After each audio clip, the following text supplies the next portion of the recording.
In the world he lives in, dungeons keep popping up. Dark caves crawling with skeletons, insects, and ogres. Endless labyrinths full of traps and huge minotaurs. And of course, the Towers of Trials, which had the strongest bosses. This world is called the World of the Great Dungeon. In each location is hidden a lot of treasures, and only adventurers exploring all corners of the secret places will get wealth and glory. However, not everyone can become an adventurer. Only the chosen ones can get this chance. A wanderer stepped onto the ground with a huge sack over his shoulders. A guard blocked his way and said that there was a dungeon in front of him, and only those who were authorized to enter it were allowed. "Who are you, a courier?" the man asked. On the guy's chest hung a round medallion with the image of a sack.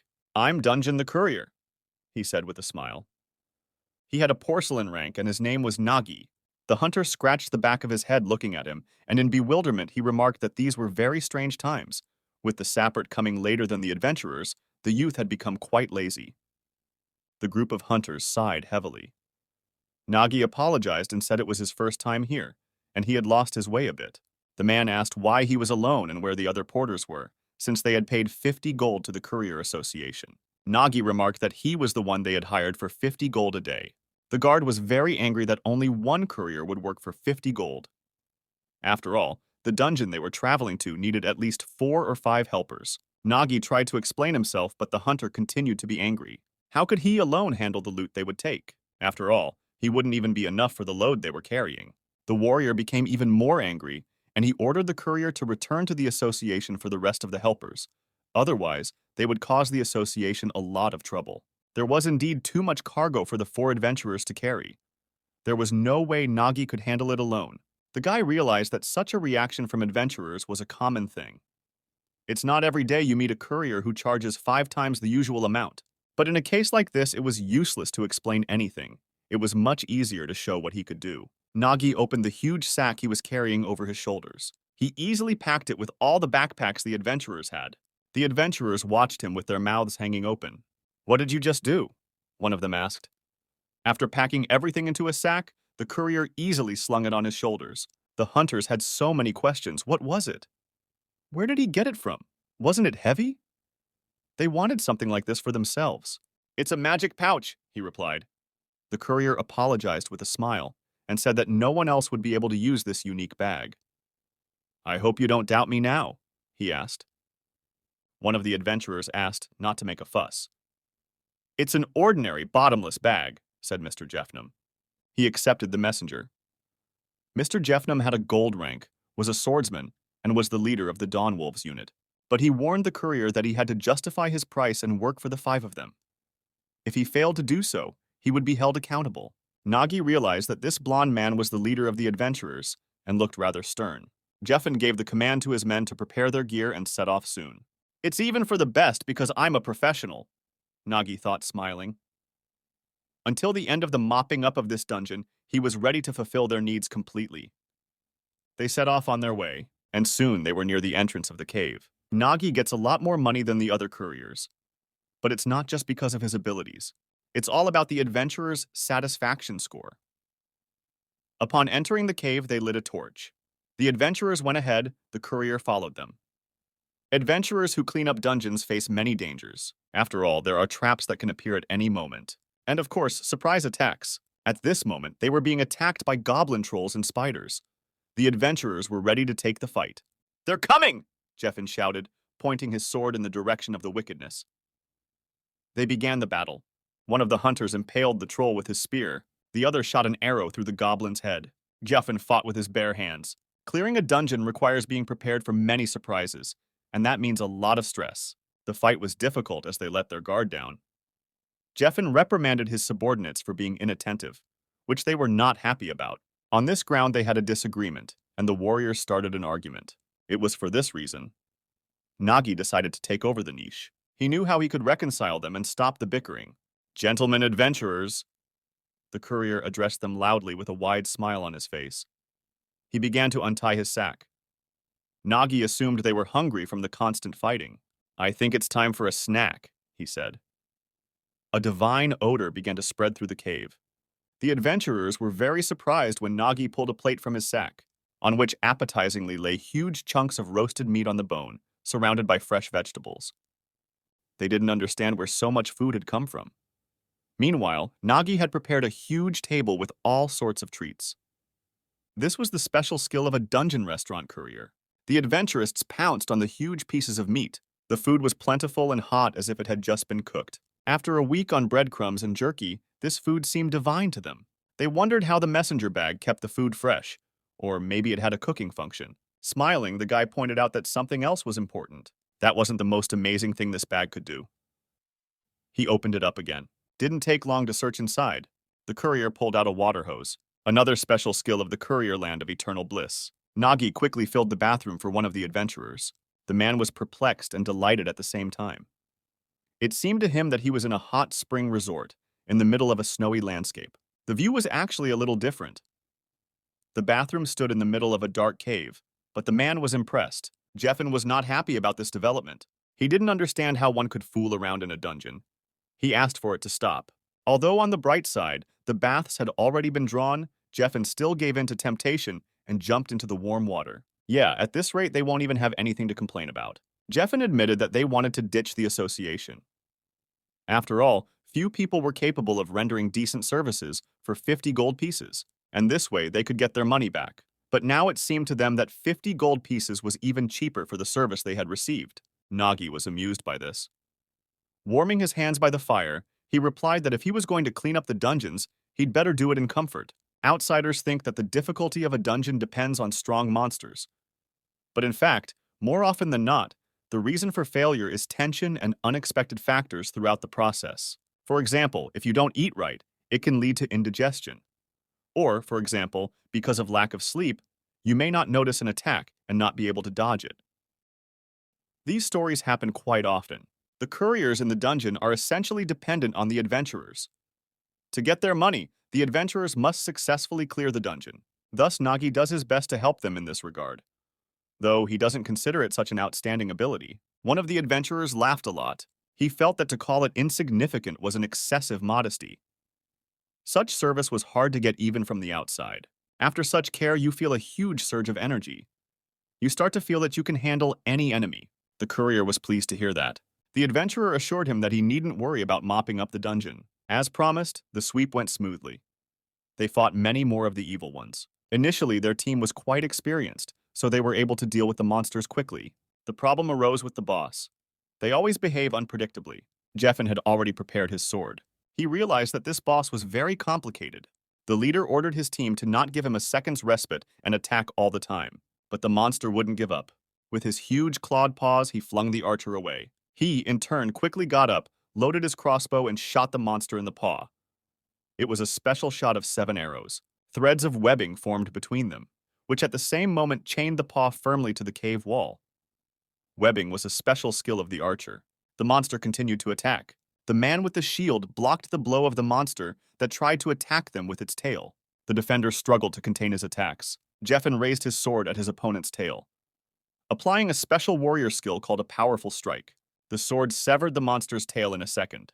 The razzed monster roared loudly and began spewing fried green plasma from its mouth. The team continued to attack him. Plasma, with even more power, erupted. Jeffin was adamant. Courier watched their fight from behind the rock that served as his hiding place. He could see the monster filling the cave more and more with plasma. Nagi realized that this time they had gotten the boss lizard, Zarkum, with difficulty level B. And judging by the skill of the adventurers, the odds of a sweep exceeded 80%. But even with those solid odds, the remaining 20% could not be ignored. It was clear that if the adventurers died, he would gain nothing and would be in a dangerous position. Therefore, it was unacceptable to let them fail. He decided to help them out a little and slipped his hand back into the bag. After searching for a bit, he exclaimed, "Ah, here it is." In his hand was something round and shining. The bright light made it impossible to make out what it was. The adventurers have enough power to attack. The courier was holding a mushroom with a shining cap. The courier was holding a mushroom with a shining cap. That smoking mushroom was worth a lot of money. It was a shame to waste it. But mopping up was the priority right now, so there was no choice. Nagi spun the mushroom harder. Now all he had to do was hit his target. He saw an angry lizard, and the way Jeffin keeps fighting him. If only the monster would stop moving, then the courier could get a better aim. He needs to catch the moment when the lizard will attack the adventurers. Nagi threw the mushroom straight at the monster with all his might. It hit him right in the head and created a huge cloud of smoke. The acrid smoke made the monster begin to choke and cough. Jeffen hadn't expected such help. He glanced at the messenger, who in turn raised up a red pom-pom and shouted, "Now!" Smiling, the commander understood everything and rushed to the attack. He jumped onto the rest of the monster's tail. Climbing up his back, the commander pierced the lizard's head with his sword in a leap. The monster collapsed to the ground, sticking its tongue out of its mouth. "Good work, take the spoils," Jeffen addressed his underlings, standing on the lizard's head. It could be said that the dungeon cleanup went smoothly, but their joy was short-lived.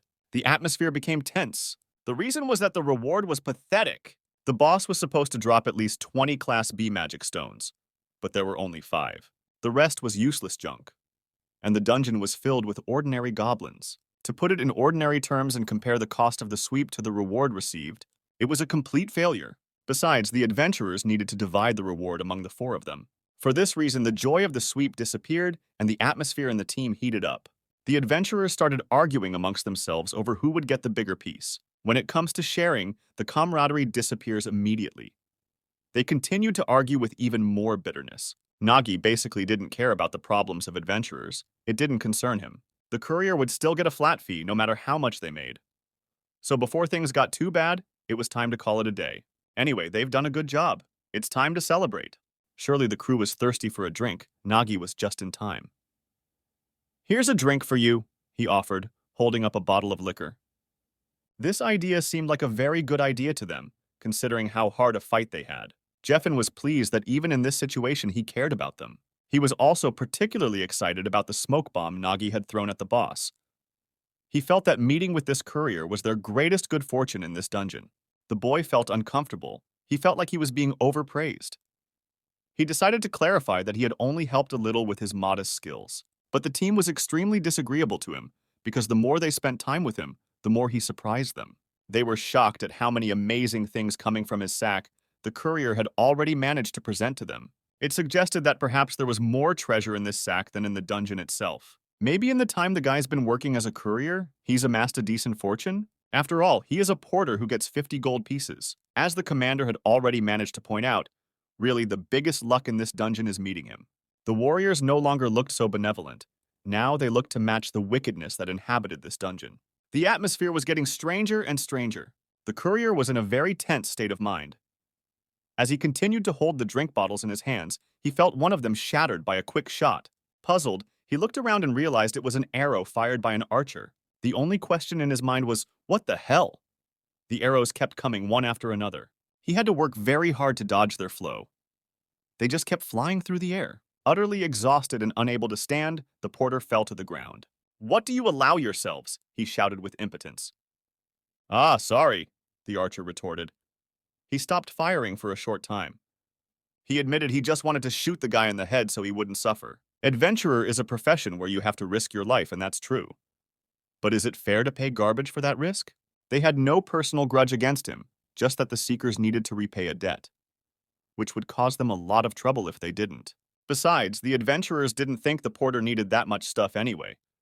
They hovered over him like demons. "This is how it turns out," the courier pondered, rising up on one knee. "So true, the job of a dungeon porter does involve a constant risk of death," he thought as he got to his feet. If they killed him and said it was the work of goblins, no one would think to suspect anything strange. Nagi was frustrated, for no matter how much he tried to help the adventurers, they still saw him as a tool. Even those who had previously appreciated his efforts. Once the moment passes, they all start looking at him as prey. But he's used to it, so he's not at all surprised by this course of things. He hasn't lost his temper in a long time. After all, in this world, such things are commonplace. In a world where class is defined from birth, each has its own meaning and purpose. A hierarchy of classes in which the courier, the lowest of them all, he is always perceived that way. That's the way it was before. That's the way it remains now. From the moment he first gained this ability, his ability was sack. The boy was followed everywhere by looks of contempt. With an ability like that, they wouldn't even register him as an adventurer, pointing out that his ability was for logistics. In order for him to participate in the dungeon sweep, he had to register as a courier. The world was making it clear to him that he could not become an adventurer, branding him a courier. And these people probably think the same way. The adventurers had already prepared to attack, ordering Nagi to give up everything he has or die. With an exclamation of "damn peddler," The man brought his spear over the courier's head, ready to strike. The bearer began to deftly dodge the swings of the spear. Well, is it his fault he was assigned to the courier business? Nagi decided it was time to use his bag again. Sticking his hand in, he started looking for something. Taking a sword from his bag, he deftly deflected another spear strike. The adventurer couldn't believe the courier had the strength to do that. The guy managed to stop his powerful punch. The bearer planted her foot more firmly on the ground and pushed off. In the blink of an eye, he flew upward and swung his sword over the man with the spear, delivering a crushing blow with the hilt between the eyes. The impact was so strong that the man with the spear flipped in midair and fell to the ground. The archer who was watching was furious. He didn't understand how this was possible. The courier, in turn, had a special surprise in store for him. Pulling an axe out of the bag, he sent it flying. As it flew toward the archer, the weapon hit the crossbow, shattering the arrows in it and ruining the trigger mechanism. The team of adventurers froze in place with their mouths hanging open. Jeffen still couldn't figure out what was going on. After all, it had never happened before that Dolph had been overcome. He lay motionless on the floor. The team commander was overcome with incredible rage. He ordered the team to gather and finally kill the pesky courier. Armed with mace and knife, they rushed at him. Nagi was ready to give them another surprise. He rummaged around in his bag and pulled out the hose he had recently used to fill the bathtubs of his abusers. The courier directed a powerful stream of boiling water toward the adventurers. From the unbearable pain that enveloped them, the team howled. The bearer continued to deliver crushing blows, pulling more and more surprises out of the bag. He was outraged at the injustice that haunted him. The courier continued his massacre. With a swing of his sword, he split the shield of one of his opponents in half. The adventurer's eyes read terror and fear. That fear fueled Nagi. He struck his crushing blows harder and harder, leaving them no chance. The adventurers, one by one, were defeated. Nagi felt his superiority. It was time to move on to the next one. Jeffen stood looking at how deftly the courier handled his command. He couldn't believe his eyes. Fear and hatred gripped him. It's impossible that one porter would be able to overpower 3 adventurers. That can't be right. After all, the guy only had a China rank. Who was the messenger after all? Nagi stood in the middle of the cave, carrying a huge sack filled with different kinds of swords. With a smirk looking directly into the commander's eyes, he uttered, "I, dungeon courier." The courier left the dungeon, taking the bound adventurers with him. While at the entrance to the cave, Nagi heard something loudly approaching them. It was the clatter of the wheels of a wooden wagon. He was surprised and pleased. With a smile, he waved his hand and beckoned to me.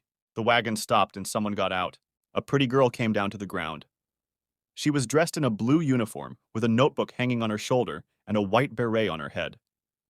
Her name was Petra. She had a porcelain rank and was a dungeon inspector. "You're Naga's courier-san, right?" she asked. "I was sent by the guild. We received a report of a crime." She saw the adventurers bound, their backs to each other, sitting on the ground. Nagi stood beside them, scratching the back of his head. Petra didn't understand why the adventurers were in such bad shape. Their faces were bloated and purple in color. Dropping to one knee and looking at the adventurers, she tried to figure out what was going on in the dungeon after all. As he began to untie the sack, Nagi wanted her to hear for herself. Sounds began to emanate from the slightly opened bag. The girl could hear clearly the voice of each of the adventurers, the way they demanded to give up everything the courier had, the sounds of battle, and the inexplicable cruelty towards him. She could hear everything that was going on in the cave. She was unusually surprised. The girl stood there with her mouth open. At the sound of the screams that kept coming from the bag, she took the notebook off her shoulder and began to take notes. She was surprised by the bag-shaped recorder, its design seeming completely ineffective, which she hastened to point out in her notes. Nagi pointed out to the inspector that it was more like a bag with a recorder function. In any case, it was clear to her that the adventurers had handed over the courier and were trying to kill him. The evidence she'd gathered in such a short time was enough. However, what was more interesting was another thing. How an ordinary courier like this guy could defeat 4 adventurers. Looking at the state of the adventurers, the girl suggested that they might be poisoned by ash mushrooms. Nagi was unusually amused by this. He was also surprised that she knew about the existence and effects of ash mushrooms. Of course, she knew they were found in this region, just as she knew that eating them caused muscle cramps, dizziness, and a purple tint to the face. With a smile on his face, the courier began to tell me that these guys had accidentally eaten the mushroom stew. It was a stupid accident, just as they were about to attack him. Sudden sounds interrupted the porter's story. The source was Jeffen, and he began to vomit. I think the symptoms were beginning to show. Nagi was lucky, otherwise how would he, an ordinary courier, have been able to connect the adventurers? Looking at the crimson faces of the adventurers, the courier's smile never left. He bent over one of them and asked, "Isn't it true, Mr. Adventurer?" The boy with the swollen face, sweat dripping down his face, opened one eye with difficulty and replied that everything that had been said was a lie. The adventurer said that they had indeed eaten the poisonous mushrooms, but that they had not done so willingly. They had fallen into his trap before the battle had even begun. Memories of the events that took place began to swirl in the courier's mind, and he found himself back in the walls of the cave. Swinging his sword, he asked the adventurers if they were really adventurers of the golden rank. Striking the team leader courier clarified that perhaps, in fact, their rank is actually China. The strikes of the bearer's sword continued to crush the adventurers with incredible force. Nagi wore down the adventurer's leader by striking harder and repelling the blows with ease. Jeffen could feel himself growing weaker. With each swing of his sword, the strength was leaving him more and more. Even if they spent most of their energy fighting the boss, some courier couldn't overpower them. That's nonsense. Ha ha ha, you're so slow! How did you even manage to survive against that gobla? Attacking again, the porter teased. The adventurers lost to a fucking porter. How bloody humiliating. Exactly. He just pissed them off and took advantage of their confusion. From the last of his strength, swinging his sword, the commander ordered the delivery man to take his bag and get the fuck out. The only question was how the porter had so much strength. Nagi looked pleased and alert. The duel with the team leader continued in the same vein. Jeffen threw punches, the courier deftly dodging. "Oh, almost got it," he quipped. It was looking more and more like a fight show, with Nagi knowing his opponent's next move. The sword was charged with Jeffen's maximum available power, but it wasn't enough to get any closer to realizing the plan to destroy Naga. The Dunge courier wiggled and scoffed while his opponent was perplexed as to how this was possible. In a fit of rage, the blonde focused his strength for another strike. With a sweeping attack, Jeffen was sure he had hit, but Nagi just skipped under the sword like a limbo dance. Jeffen was finally starting to realize what was going on. After all, the reason they lost to the courier wasn't because he was strong. The reason was that they had weakened. Nagi froze in place, looking directly at the commander. A flame blazed in the courier's eyes. The ringleader's body suddenly weakened. He could not understand what was happening to him. He dropped to one knee and held his hand to the ground. He felt like he was going to throw up. He was so sick. "Oh, right, I didn't tell you?" Smiling slyly, the courier began his speech. "You are poisoned," he said, and burst into loud laughter. The food they ate recently had ash mushroom, which is considered poisonous. It not only improved the flavor of the dish, but was also a kind of insurance against vermin such as adventurers. Two birds with one stone, as they say. The commander found it hard to believe it was true. But if it's as the porter says, so he had been plotting to betray them from the beginning. The commander shouted in anger, his face turning red and his eyes filling with blood. With a smug smile, the courier confirmed the leader's hunch. It was just as it had been. After all, how could he, a frail courier, trust treacherous adventurers like them? But this plan was really just an insurance policy. Whether he poisoned them or not depended on their own actions. In this situation, the courier used an accelerant to make the poison take effect faster. Nagi admitted that he had planned to give them a drink to completely neutralize the poison after completing the task. However, some idiot broke it. Still, the courier had one more bottle left, even though it happened the way it did. If Jeffen now says that the porter poisoned them, it won't sound credible, so he had to admit that everything Nagi had told the inspector was true. It just so happens that they accidentally ate the soup. After all, a great team can't admit that they were defeated by a courier. If only they hadn't eaten that soup. Perhaps they wouldn't be in such an embarrassing position, sitting tied up at the entrance of the dungeon with swollen purple faces. Trying to explain to the inspector about the events that had happened just before. After listening carefully to everyone, Petra made her decision. The situation was clear. What remained was to transport the criminals. She ordered the guards to put everyone on the wagon. Throwing in the bag on his shoulders, the courier was ready to leave. But the inspector's voice stopped him. Pointing to the wagon with her hand, she offered to give him a ride if he was going to town. Nagi stopped and thought for a moment. He had not expected such a suggestion from the inspector. After a little thought, he asked, "Is it free?" and laughed at the top of his voice. It was a long walk, and the courier was already tired, so he gladly accepted her offer. They climbed into the inspector's wagon and set out on the road. In the wagon, the girl shared that she was very sorry because the porter had to face such an unpleasant incident. Barely he had just arrived in this city. On behalf of the Adventurers Guild, she brought her changes. The guy told her not to worry. Couriers encounter this kind of thing every day. Shoving his hand into the bag, he started looking for something. The inspector understood that, but there was something he should have known. She had seen the porter stick his head into the bag at one point in the search and look for something.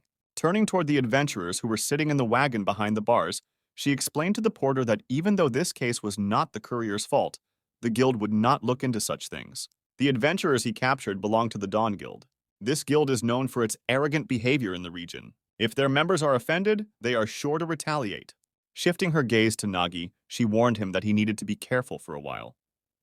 Suddenly, her speech was interrupted. It had all happened so fast. She stared at the courier in confusion. The girl saw the unknown creature suddenly emerge from the courier's sack. The guy's head was completely in his mouth. She asked Nagi if he was listening to her. In response, she heard his muffled voice, which answered in the affirmative. With a sharp jerk, he released his head from the creature's jaws after all. The boy named the creature Gluttony. Nagi told him not to show his face in public. People get scared when they see him. He started pushing it back into the bag. Not going back, the creature yelled that it was very hungry. This frightened the inspector, and again, taking out her notebook, she quickly began to make a note of the strange creature in the bag. She kept asking the porter what this strange thing was.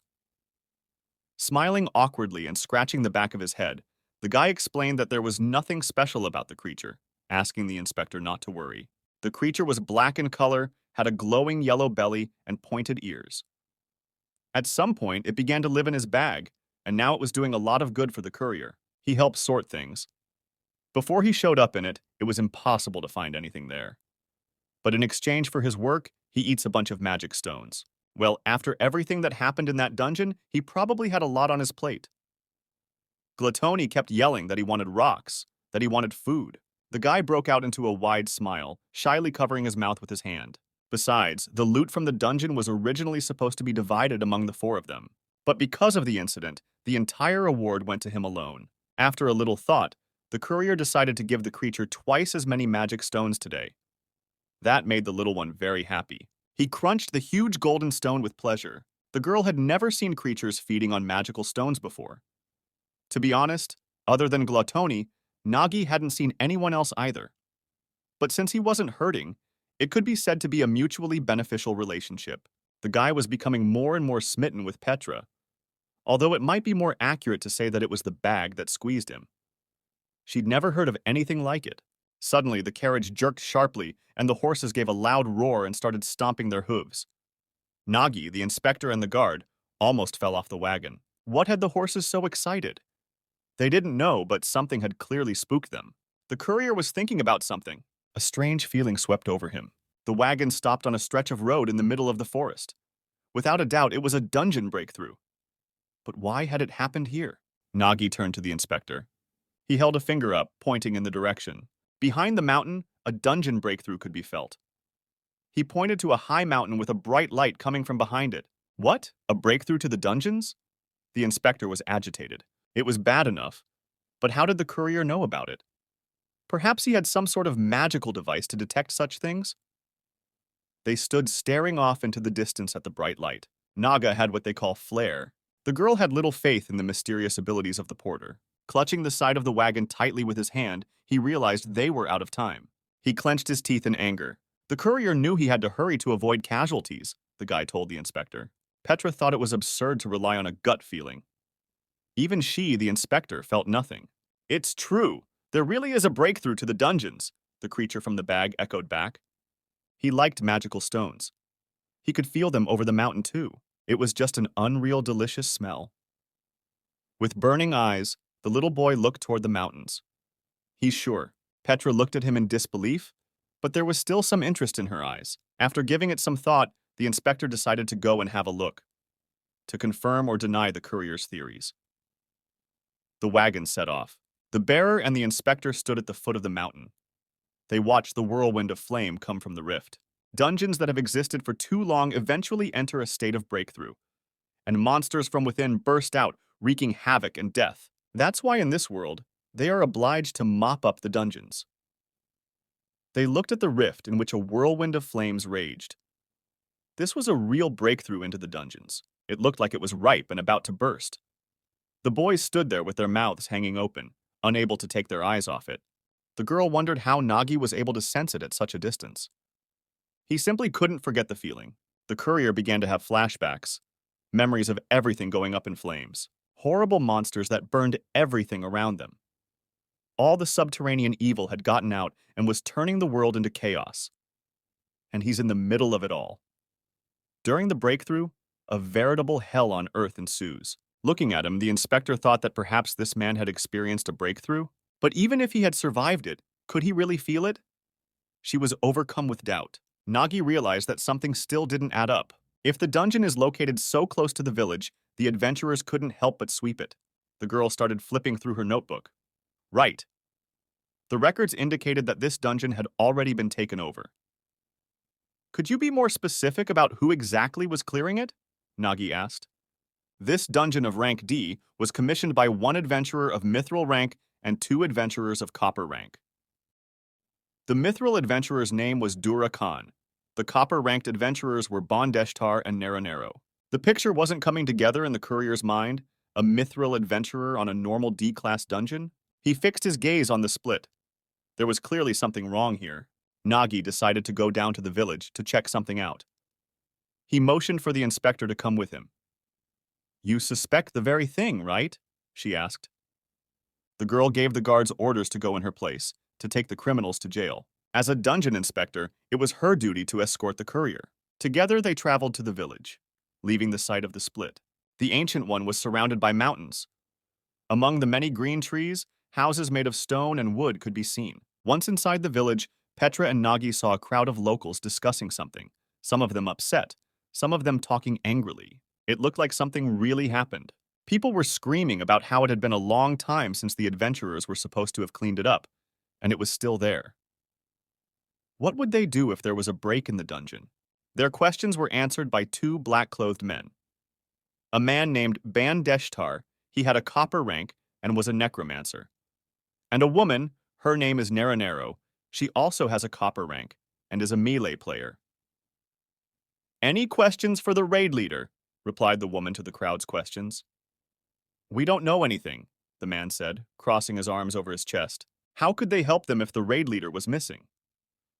The man verbally tried to fend off their attacks. The residents were very unhappy, continuing to yell at the couple, telling them what bastards they all were. Nagi stood looking around the crowd. Everything was clear to him.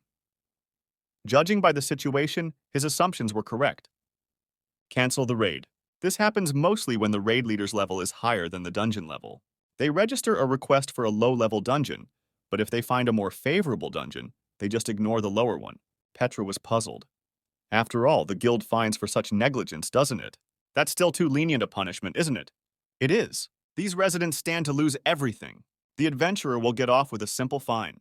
This dungeon will be breached as early as tonight. Even if Petra and Nagi requested help from the Adventurers Guild, this village would already be in ruins by the time they arrived.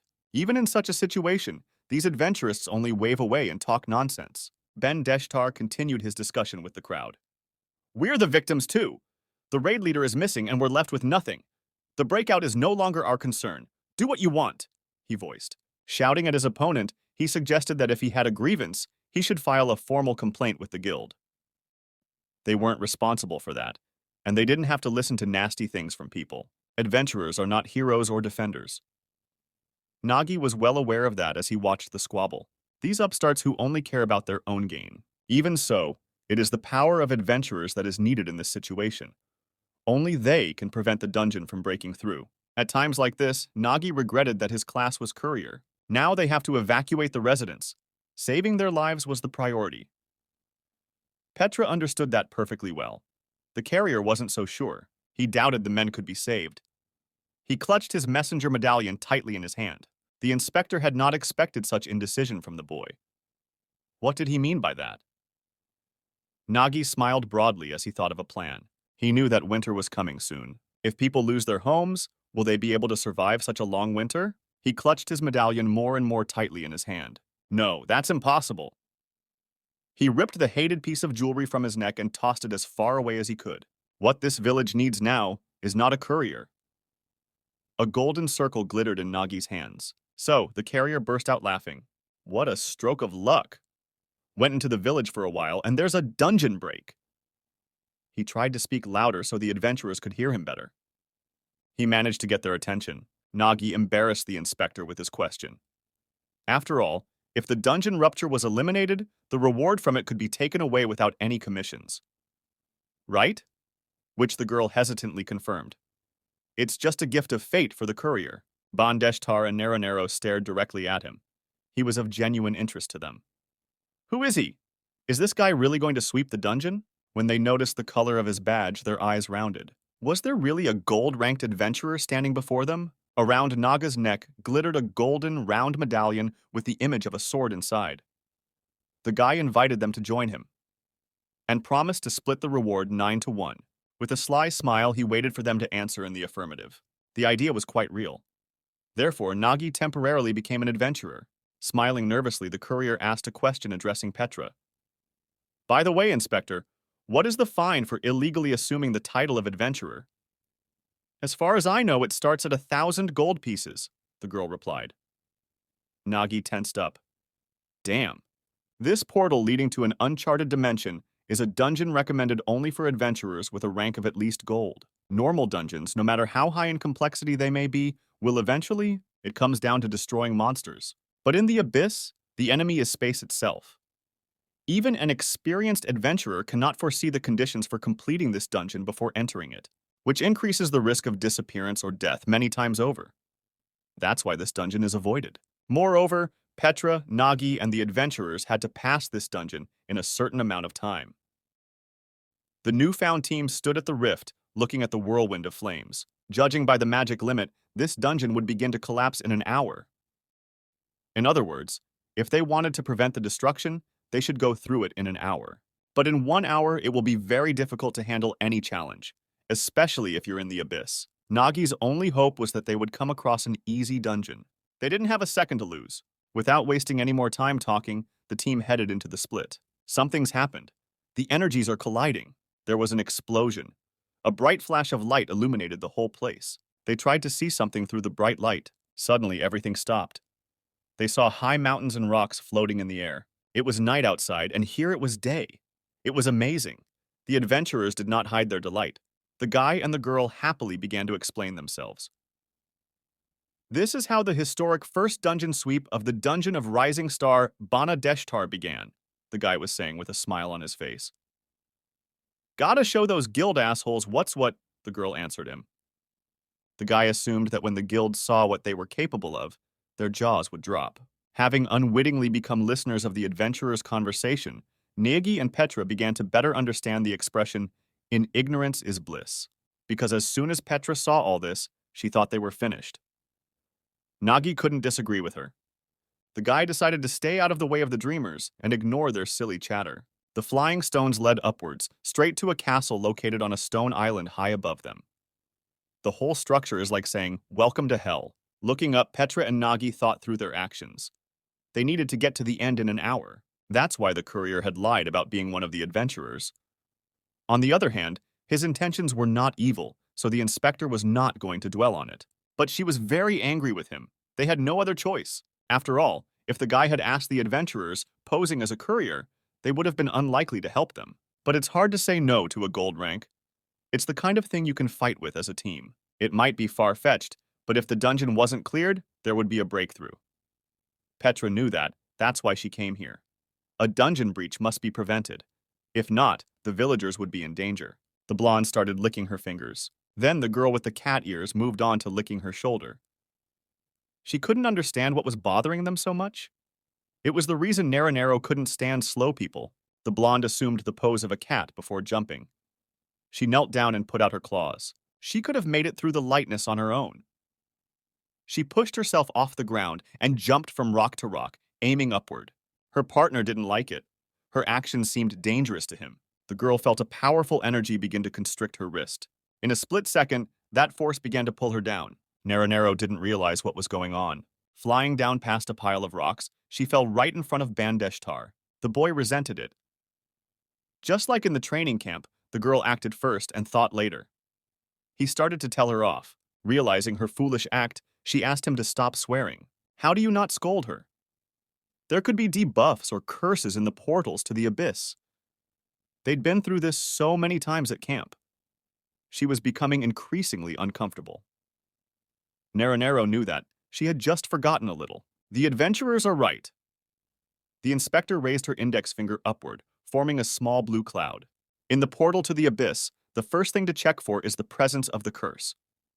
To do this, Petra used her special scout skill, detection. Energy formed on the adventurers' wrists. Like shackles, she shackled them with chains. It seemed to be the curse of the dungeon. The team stood bound in invisible shackles. Now they must move together without being separated from each other, much to Naranero's dismay. It looked like tricks wouldn't work in this dungeon.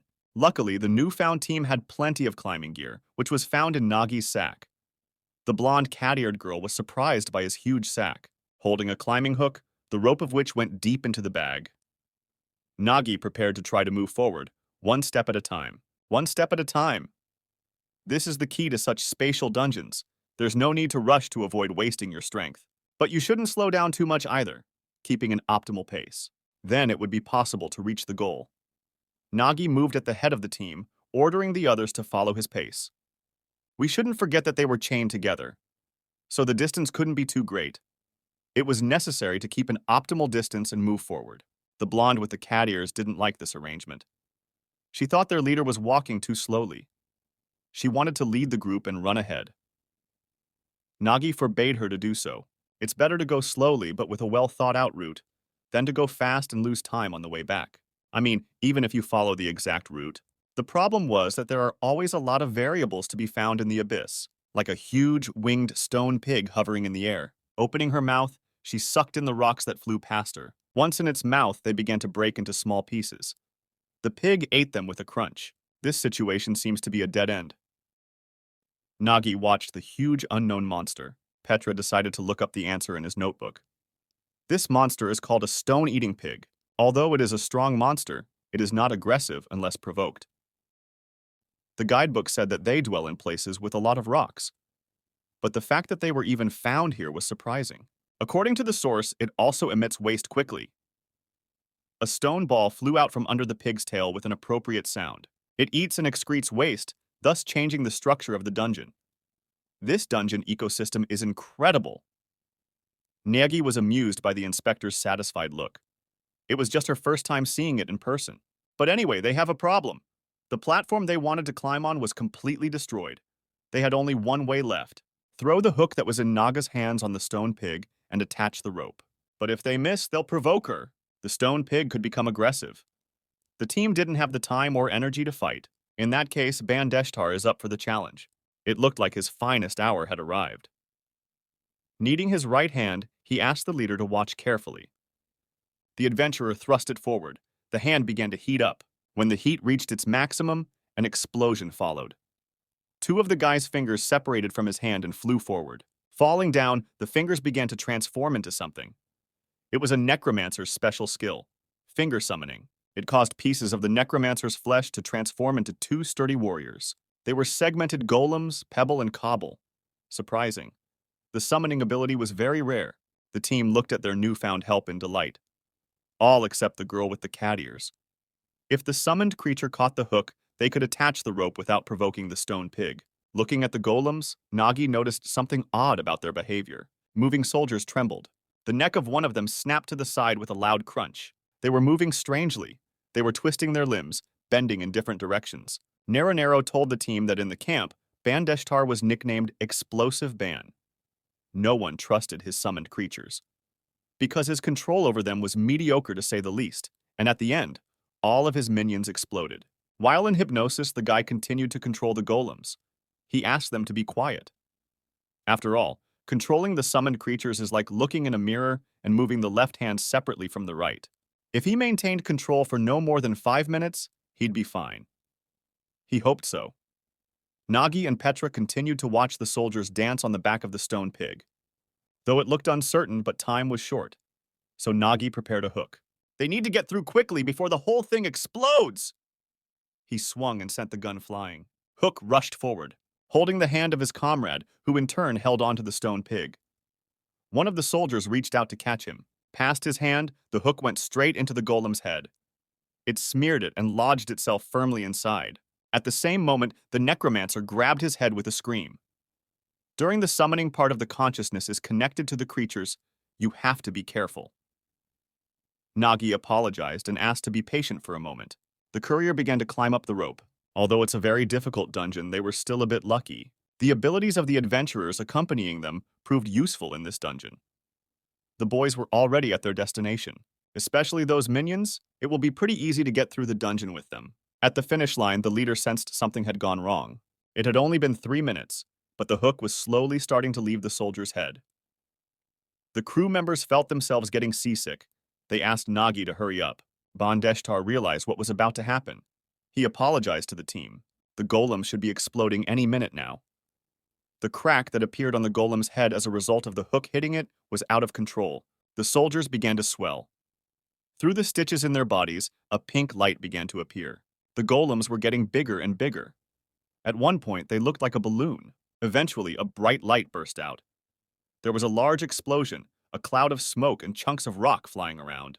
The hook was no longer holding onto anything and was floating in the air. Snapping off the rope, the guys promptly began to fall downward, trying to grab onto the air currents. They were scared and screaming at the top of their voices. Everyone was trying to grab what they could. We had to start all over again. Nagi couldn't let that happen. If they fell back to the starting point, they would never make it to the top. Right now, we should at least minimize our losses. He reached into his bag. Rapidly, the bag began to take on air and inflate. A special new messenger, an air cushion. The bag ended up on one of the boulders, similar to the ones the boys were flying past. They took turns landing on it, ending up on top of each other. When the last member of the team landed, the bag pushed them out, and the guys were in the air again. The courier's foot stepped on the ground. When they reached the top of one of the rocky islets, they began to catch the sack. Nagi was the first to grab the end of the rope that dangled from the sack. He pulled the sack up. "Is everyone all right?" He turned to the team. Thanking him, Petra almost let slip, almost calling him a courier. She managed to stop herself just in time. Naranero cheered the necromancer as he lay on the ground, saying how good he was. Time was running short. The inspector lamented that they had lost much of their progress. Would they make it to the top in time? Petra looked up at the castle in the distance. They have no choice. The courier turned to the adventurers. His eyes were filled with anger. In a blink of an eye, he started yelling at the couple. Now he could no longer adjust to their stamina. The boys hadn't expected this. Everyone would have to pull themselves together to make it in the time left. He put a glove on his hand in the shape of a frog's paw. It's a special courier item, an adhesive climbing kit. He handed out the kit to his team. The boys donned gloves and special shoes. All except Naranero, she refused. Now they would have to walk vertically all the way to the top. The necromancer wasn't ready for that. They can't let their guard down. If one falls off, they all fall. The closer to the top, the more traps and variables will arise. As they traveled, they passed an area with falling rocks, trying to keep their balance on a patch of ice. We also tried to keep our composure on the narrow log section, on which a stone monkey threw surprises in the form of banana peels. In the explosive rock section, they came across a flying boulder. You can't touch it. It was an explosive rock. Such a thorny path took a lot of their energy, and they were exhausted and begging for rescue. They did not know how long they had left to climb. Nagi cheered them on, telling them that they were almost there, that they had to be patient a little longer. It was the 10th time he had said it. That made the exhausted adventurers very angry. Naranero would rather fight monsters than climb mountains. That's not why she became an adventurer. The courier stood his ground, convincing the girl that this time he meant it. He stood looking at the castle, which was on a huge stone island. The top of the castle was already visible. The castle walls were well protected. It seems that the boss monster of the location is waiting for them at the top. The pink monster slept soundly in the cold embrace of the castle's stone walls. The adventurers were overjoyed. They had met a monster. At last, Bane Deshtar's first official fight would take place. The girl is ready to deal with the boss monster and show those guild assholes who only gave her a copper rank what's what. That made her feel stronger. Bane Deshtar couldn't help but agree with her. How could the guild do this to them? They were the elite of the training camp. We need to put them in their place. But, looking at them, Nagi realized that judging from their physiological abilities and talents, these two were indeed above the copper rank. It's probably because necromancers are despised and beastmen have only recently stopped being slaves. The blonde was determined. Worst case scenario, the leader of the group would be able to handle it. The necromancer agreed with her. It was logical. He was a gold-ranked adventurer after all. Nagi felt awkward. He had taken them just to deal with the monster. Something was bothering Petra and she asked them to wait a bit. Looking at the pink monster, she realized that something was wrong here. The monster boss at the top was a lindworm, but their species does not have a purple color. If a lindworm turned purple, there is only one way to do it, in the event of his death. The monster's eye sockets had a white coloration. He was already dead. Nagi didn't expect this. There was a sword sticking out of the lindworm's body. The blond man's rest was disturbed by some sounds. He had been resting gloriously before. With his hands behind his head, he rested his back against his prey.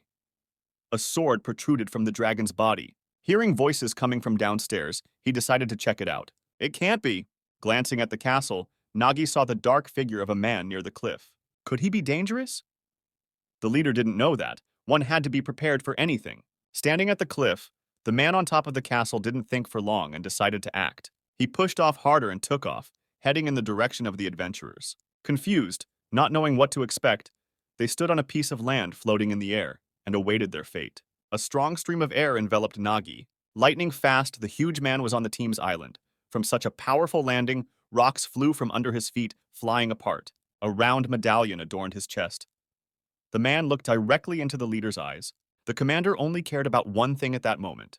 Naga's gaze was fixed on the jewelry on the warrior's chest. Mithril rank, so it's not a raid cancel. The man complained about the resulting problem in the form of the adventurous team. The warrior stood in the crater that had formed, surrounded by adventurers. He believed that no one could enter this dungeon. After all, there was going to be a breakthrough here. The man looked down at the confused opponents. Nagi was outraged by this. Sometimes you meet people like this. It would be more accurate to say non-humans who purposely set up a dungeon breach. Why did it have to be so complicated? The big guy had a brilliant idea. The four of them will be presumed dead during the dungeon sweep. That's a great idea. All right, it's done. In this world, people registered in the Adventurers Guild are given a rank corresponding to their abilities. The initial lowest rank is porcelain or off-white. These include dungeon couriers, dungeon miners, guild office workers, and other professions with no combat skills. The next stage is the novice adventurer level, copper rank or copper. This rank is given to those who have at least minimal combat abilities. They are stronger than normal people, but they cannot be relied upon in the dungeon. And the next rank is silver or silver. These are the experienced, skillful veterans. Those who are able to perform their tasks in the dungeon without any problems. According to the guild's statistics, most adventurers belong to this level. Above that is the gold rank or gold. Adventurers who reach this level can lead dungeon clearing squads. This rank is reserved for those who have great talent or a lot of experience. This is the end of the standard adventurer levels. But sometimes, you can find those units that belong to the elite of elites. Mithril rank or mithril. People refer to adventurers who have reached this level as gods who have risen above the human race. Only those who surpass the limits of human understanding can reach this level. The warrior stood in the crater that had formed, surrounded by adventurers. He thought that no one could enter this dungeon. Nagi felt uneasy. Drops of sweat dripped down his scales. The large warrior had such a crushing aura. The leader felt uncomfortable just looking at him. Just by looking at him, it's clear that even the four of us can't beat him. He radiated incredible strength and power. There was something devilish, sinister in his eyes. The leader turned to the inspector. Perhaps she knew this adventurer. Petra knew him. There weren't many adventurers of mithril rank in this city. The girl had previously talked about the unceremonious Dawn Guild. This person is their squad leader. A huge, invincible blonde man. This is a berserker named Dullahan. The inspector's face looked familiar to the big man. That's right. She's the same girl who works at the guild. What's a chick like her doing in this godforsaken dungeon? Maybe she's playing the adventurer. What Dullahan didn't understand was, why do it by just being white? Petra had gathered many questions for the bulky man as well. For example, why isn't Mr. Dullahan of the Dawn Guild cleaning up this dungeon? She approached the big man at point-blank range and began her interrogation with great fervor. This dungeon is about to rupture. Preventing a rift is an adventurer's first duty. The man was amused by the nature of the girl's questioning, watching her with a smirk. Duty? This is ridiculous, he laughed. Leaning over her so that their eyes were on the same level, he asked wryly, "What other duty?" Petra clenched her hand into a fist. He explained that adventurers are only driven by their own profit. For example, sometimes breaking a dungeon can be more profitable than clearing it. The girl didn't understand why he was saying that. Nagi felt a great sense of disappointment in the adventurers. He'd never thought of adventurers as heroes or brave, but he'd never imagined that there were scum that badass. If he really is going to set up a dungeon rift, the leader will do anything to stop him. His hand automatically clenched into a fist. But he's mithril rank. Fighting him head-on would be insane. His hand resumed its relaxed position. It was time to turn to the bag again. Nagi reached for the strap. Digging into his sack and cracking a smile, he turned to Dullahan. "There seems to have been a misunderstanding, Mr. Adventurer." The courier succeeded in getting his attention. The bearer told the warrior that they had only accidentally stumbled upon this dungeon and decided to look into it, and seemed to have accidentally interrupted him. As a sign of reconciliation, the guy gave a gift, the master's famous shish kebab. Dullahan began to look at the food. The kebab looked very appetizing. Even though it was out of the bag, Nagi assumed that the warrior had gotten hungry while in the dungeon. He suggested he try the food before it got cold. Direct confrontation with this scumbag is not an option. The courier had a plan. The bully needed to be weakened. The hungry giant was happily eating the juicy chunks of meat. Hot, like it was just cooked. It was extremely delicious. The man ate it with great speed, stuffing both cheeks. The warrior didn't hide his delight. The kebab was really incredible. The meat is cooked evenly and the shrimp is cooked perfectly. You can kiss the courier for such deliciousness. Dullahan could eat as much as he wanted. That's what it took to make him eat as much as he could. The kebab had been prepared especially for him, according to a special recipe. Nagi chuckled to himself. Suddenly, the warrior's hand came down on the courier's shoulder, squeezing it. The bully had tasted all the ingredients. He began to thank the courier. The ash mushroom added to the sauce gave it an exquisite flavor. It was delicious. Did Nagi really think such a cheap ploy would work? The courier wasn't ready for this. Shit, it's all gone. Dullahan brought his fist up over the porter. He was going to thank him properly for the treat. A powerful blow followed to the head of the cook. It was so strong that Nagi flew off the stone platform and promptly began to fall downward. The situation was worse than expected. In the blink of an eye, his team followed him one by one. Petra was already in the air. It was the turn of the blonde with the cat ears. Energy enveloped her wrist. The girl felt invisible chains begin to drag her off the platform. Her feet were already starting to lift off the ground. Trying to push herself against the ground, she resisted the effects of the energy with all her might. Being at the edge of the cliff, she saw Nagi and Petra land on the small island below. The chains were still binding them. The girl looked at her wrist.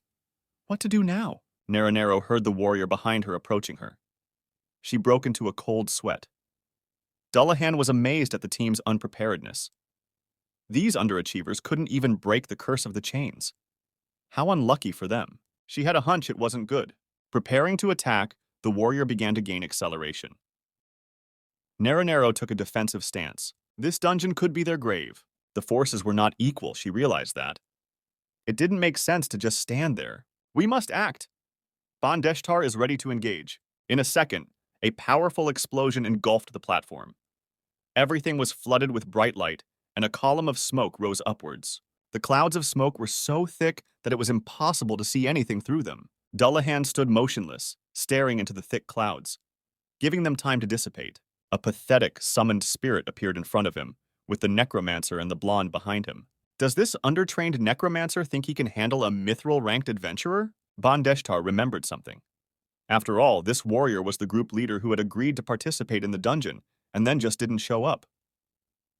The thug stood with his arms folded across his chest. He too realized what his opponent was, a fool to venture into this despised dungeon.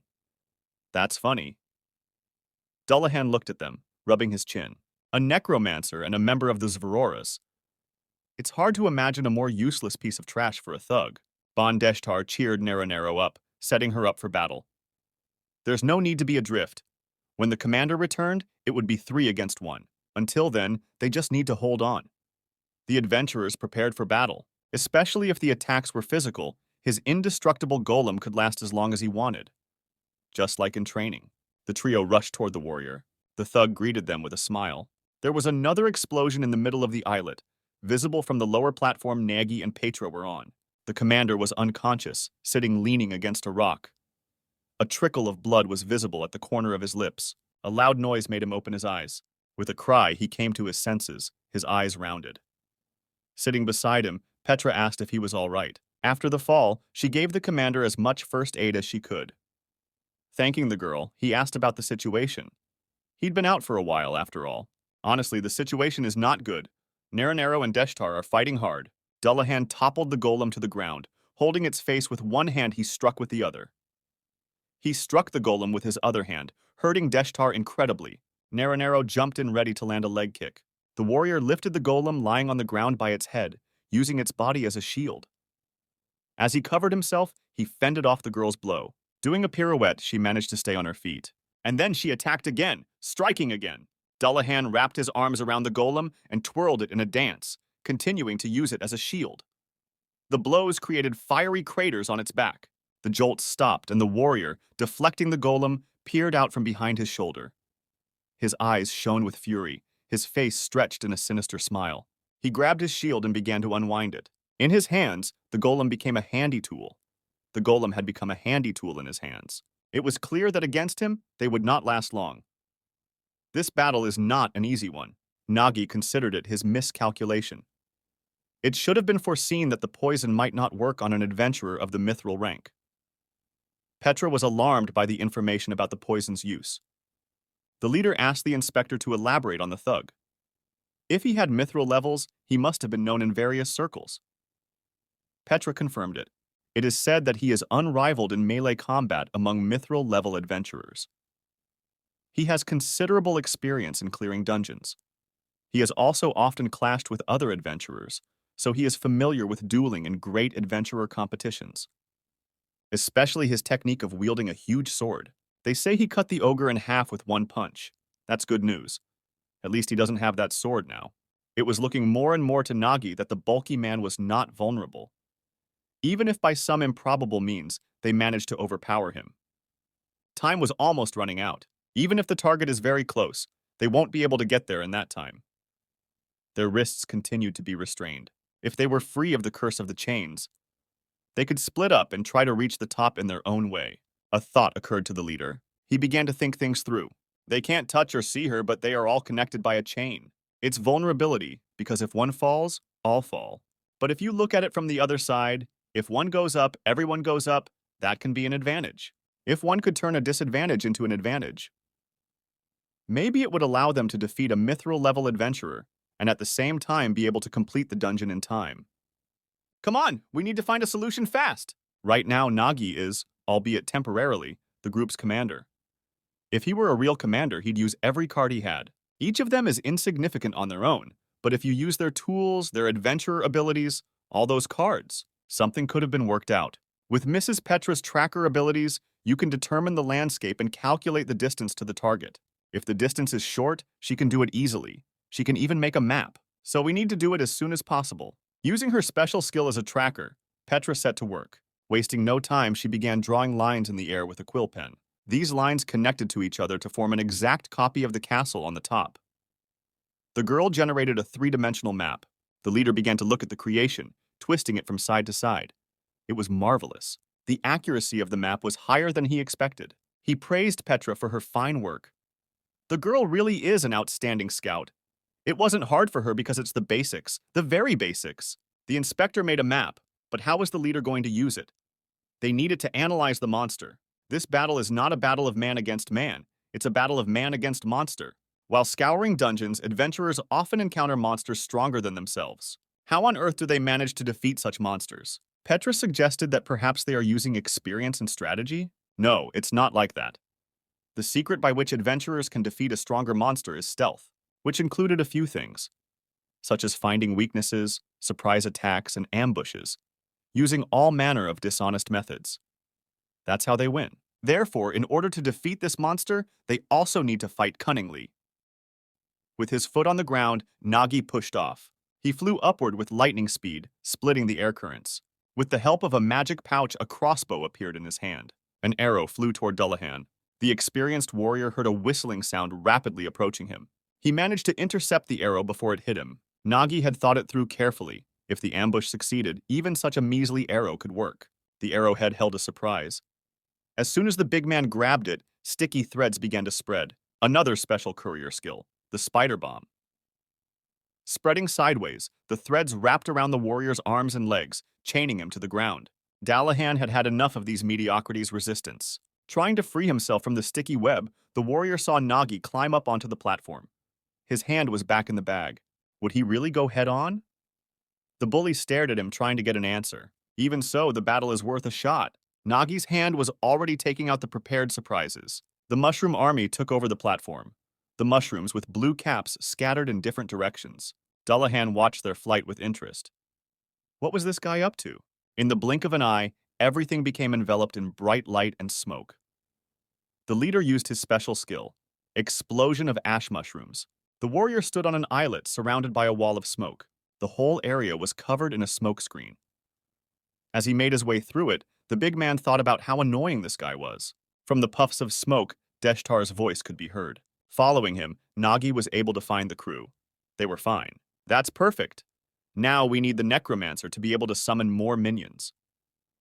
Deshtar looked at his hand. His index and middle fingers were regenerating, and he had just used the ring finger. That leaves the little finger and the thumb. That makes 2 creatures available. That's good. That should be enough. Nagi is ready to act. Everyone listened to him carefully. The courier had a plan to get out of this ass. Dullahan breathed a sigh of relief. He had finally managed to get rid of the annoying threads. He was so sick of this guy. He'd never heard of a swordsman who fought like that. Through the clouds of smoke, he began to look for his opponents. Had he and his allies hidden behind another rock? The warrior considered their attempt pointless. A familiar silhouette with a sack began to emerge from the thick smoke. The figure in the smoke, not noticing the bulky man, was saying something inaudible. A smug smile flashed across the warrior's face. That was so reckless. If you're setting up a smokescreen, at least don't give yourself away so obviously. He seized the moment to attack. Finally, he would be able to take down his tiresome opponent. The fist was raised upward. A glow began to envelop him, gathering all the power. Forming a bright light, a stream of energy rushed towards the figure. There was a hole in the smokescreen. Dullahan cheered up. Yes, at last the target was defeated. Or not, what is it? A minion's hand appeared out of the cloud. With a sharp movement, the puppet held the bulky man to his chest, thus preventing him from moving. It can't be a golem. How could a golem talk? No, it wasn't the golem. The sound was coming from that weird and baggy thing. Dullahan heard the voice again. I tricked you! Where's the kid? Out of the corner of his eye, he saw a rope that led upward. Nagi's arm wrapped tightly around her. Holding the rope, he prepared to climb up. The picture came together. It was a ruse to distract the warrior and secretly climb to the top. The bully was pretty pissed off. The swordsman was too rude. Now that he'd found them, there was no way they could climb that rope, even with the chasm that separated them. Nagi was of a different opinion. His opponent shouldn't be so cocky. There was a slurred exclamation from the necromancer. The leader asked him to speed up. They must hurry, for the warrior had already spotted them. Deshtar needed more time. We have to wait. This is the first time he's controlled at this distance. He used his last finger. There was no need to worry, he could handle it. The hook flew straight for the castle walls. He was on an important mission, delivering a very valuable cargo to the summit. Tied tightly with a rope, a necromancer's finger. Before he could reach his target, the finger began its transformation. It made a pretty cute belly bear holding a hook in his paw. Now it was his turn to deliver the package to the castle walls. The minion's foot stepped on the stone floor. Keeping the hook on his shoulder, he began to run, pulling the rope taut. The purple monster lay motionless in the same spot where he had been thrown. Mignon walked toward it. As he flew upward, he brought the hook over the dragon's body. Go! Shouted Deshtar. Controlling his creation, There wasn't much time left. A hook jabs at Lindworm's body. The cute bear rounded up and began its glow. Chained in the doll's embrace, Dullahan noticed the explosion coming from the lock platform. He couldn't believe it. Could it be? This guy had planned all this to shackle him to this position. The minion's legs were tied with rope and chained firmly to the ground with stakes, and he continued to hold the bully down. A rope was pulled from a sack on his back. Dullahan was furious. The situation was becoming dangerous. The team had to leave now. The warrior's one hand frantically dug into the doll's arm, the second into his head, flattening it and turning it into a mess. Pulling back the adventurous team may not be easy. Although Deshtar's thumb is slow, it has the most power. Dullahan is going to have to work hard to get free. It was time for immediate action. The rope in Nagi's hands began to move. This is not a battle of man against man. It's a battle of man versus monster. Cracks formed in the stone wall beneath the dragon's body, and it began to splinter. The beast slowly began to slide down. There are monsters that cannot be defeated. The stone wall could not bear Lindworm's weight and began to collapse rapidly, falling down with him. And if Nagi's goal wasn't to destroy this monster, then why mess with it at all? The huge dragon in the air began to gain speed. The strong air currents made its jaws open. It was approaching the island where Dullahan stood in the arms of a minion. As he raised his head, he saw a huge open maw approaching him. It was ready to fall right on him. In a second, the warrior was in the air. As he turned in flight, he pushed the doll's huge body away from him, trying to free himself from its arms. Gramila couldn't believe it. Hook was still inside the dragon's body. The rope miraculously withstood the strain. Falling down, Lindworm continued to pull her behind him. The other end of her was rising upwards faster and faster. The rope started from one side of the platform on which the castle was located and crossed the island. The end of the rope was in a hook, which was pulled by a dragon falling from the opposite side. Nagi flew upward. Shackled by invisible chains, the team followed him. Gaining altitude, the leader's face was adorned with a smug smile. He watched as the fearless thug surrounded by rocks and a defeated dragon flew down. Chow! After climbing to the top, the team saw the castle. The guys made it, but they have to hurry. With all their legs, they began to run. We're just a little bit away. We've got to push on. The goal is within reach. The end of the dungeon was in sight.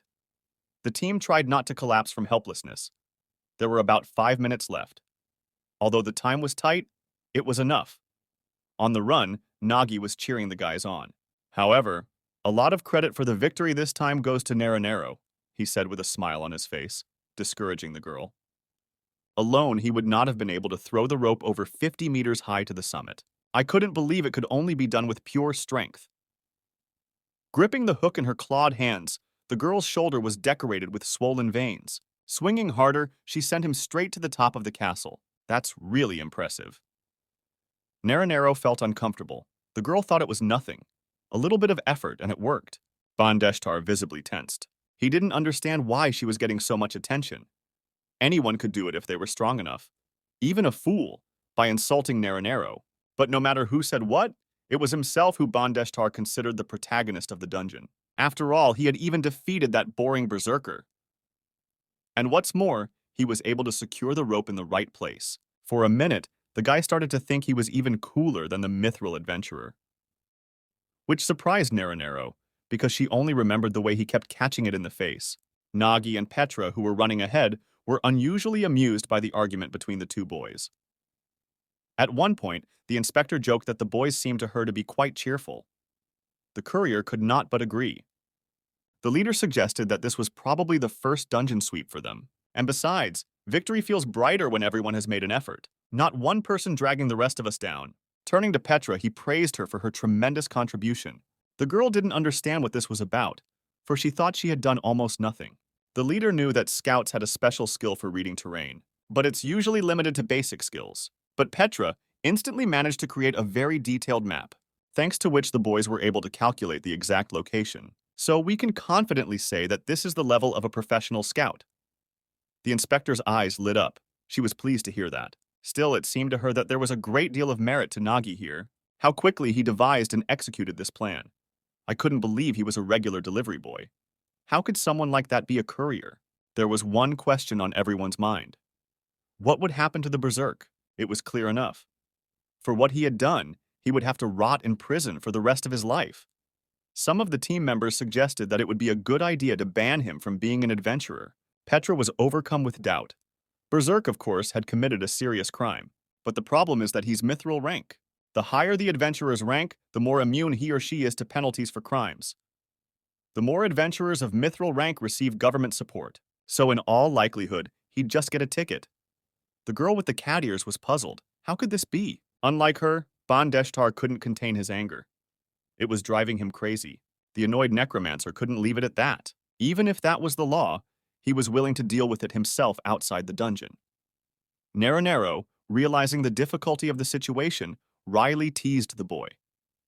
Was Deshtar really going to mash the big man's fists with his face again?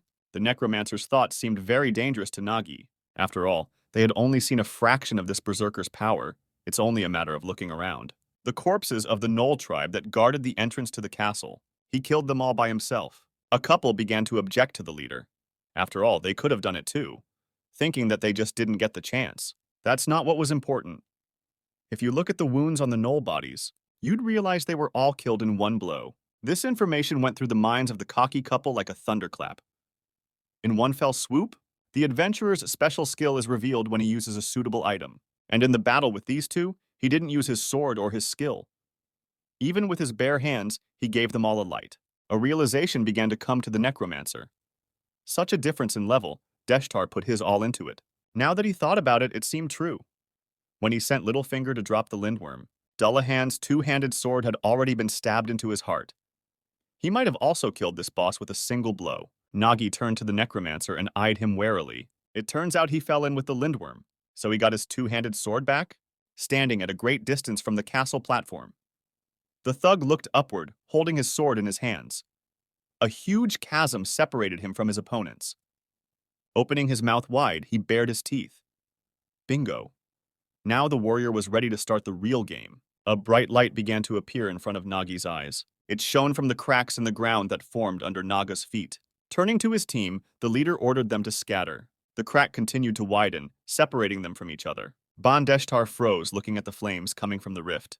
Growing more and more powerful, they fixed his gaze on them.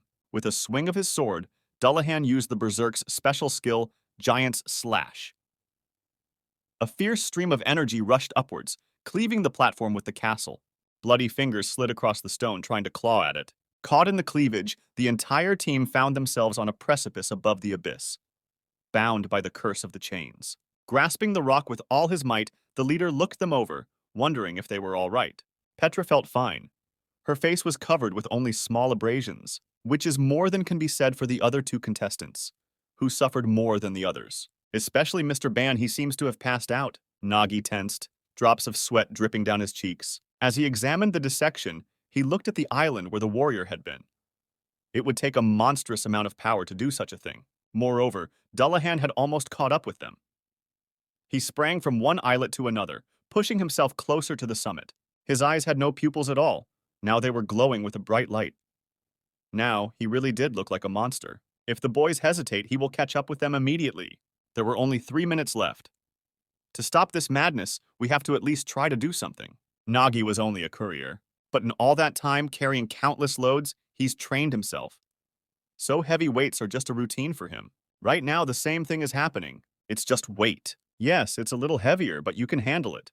They still have a chance at salvation. A determined commander is sure to give them that opportunity. Clawing at the wall with bloody fingers, Nagi pushed forward with all his might. Grabbing onto the rock ledges, he walked confidently toward his goal, pulling his team along. With each skid of the arm, it became more and more difficult to, and time was running out. Besides, the berserker was almost upon them. He was very close. And the climb up didn't take much of his strength. Time waits for no one. Finally, the leader managed to climb onto the platform. He did. Throwing the unconscious Deshtar on his shoulders, he hurried forward.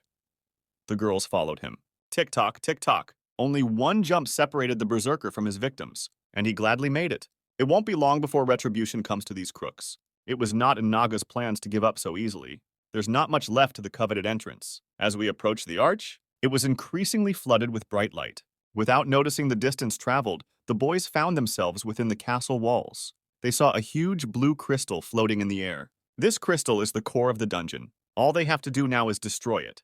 Nagi slipped his hand into the bag. Taking out his sword, he thrust it into the core. It was just a matter of time. All we had to do was wait for the gun to pierce the blue mineral. With a rumble, the ceiling of the structure began to collapse, breaking the moment of anticipation. Dullahan punched it with himself, forming a hole. The leader froze, watching to see how events would unfold. In flight, the berserker easily repelled the courier's launched sword. Before he could finish what he started, the gun stopped its flight, lodged in the floor of the castle. As he landed, the warrior blocked the core, blocking its path. Time was up. The mineral behind the bulky man's shoulders began to crack. An explosion followed.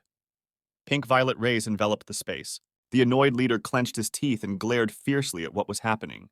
The bright light continued to spread further. From the previously calm rift, swirls of fire began to emanate. It came to life, growing larger and larger. The hot streams began to envelop the village. Taking innocent residents by surprise, they forced them to flee. The only thing left for people to do was pray. Had God forsaken them?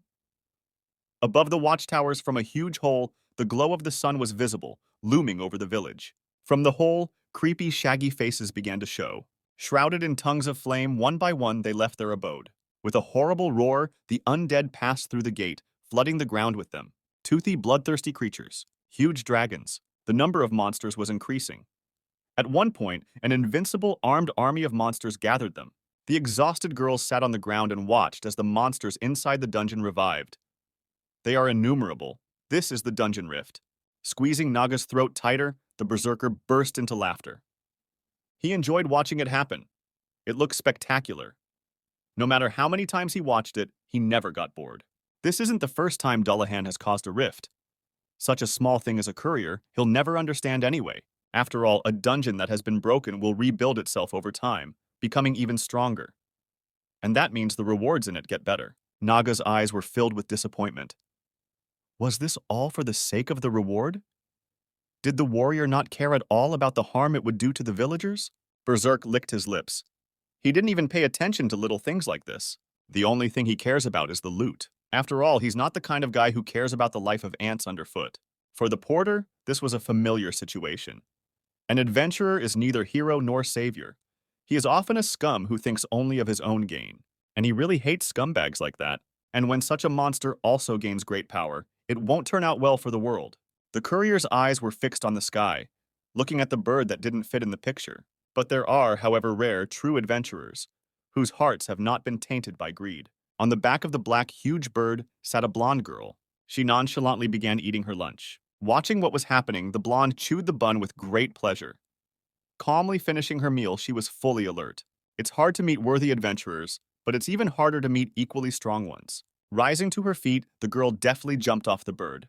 Doing a somersault in the air, she armed herself with her sword. Needing to destroy the monsters before the rift got any bigger, she went on the attack. First, the dragon was eliminated. The blonde channeled a huge stream of energy into the evil beast. The shaggy beasties followed. Under the power of her strike, they flew apart. Whining pitifully, the toothy creatures burned in the embrace of the flames. In a matter of minutes, the bastard army was defeated. Dullahan froze, looking at the merciless battle. The smile left his face. Finishing the fight, the long-haired blonde landed on one knee and stepped to the ground. Everyone, pay attention! I am Agnes Farid, deputy head of the Sunset Wind, she said as she got to her feet. What the hell happened here? She is a mithril rank adventurer. The rift was closing little by little, taking the hellhounds with it. Nagi fell to the ground. A trickle of blood dripped from the corner of his mouth. Dullahan finally let go of the boy. Petra ran up to him, worried about his well-being. The courier tried to regain his breath. His gaze was fixed on the ill-fated light source. The boys watched it close. Berserk was not at all happy with this arrangement. He clenched his teeth and stared at Agnes. The girl's skills impressed him. Even though it was a low-ranked dungeon, she had managed to beat it with a single blow. The warrior thought that the Sunset Wind Guild had long since collapsed. What's she doing here? Hadn't she retired 3 years ago? The blonde stood pensively. Judging by the sight, there was no need for unnecessary explanations here. In his hand, the sword reappeared. She knew that an adventurer with a mithril rank couldn't fail a sweep of this level of dungeon. That means that the rift was caused intentionally. The gun pointed towards the berserker, pointing at him. Dullahan's face was once again adorned with a smug smile. He's wanted to fight her for a long time, but now's not a good time.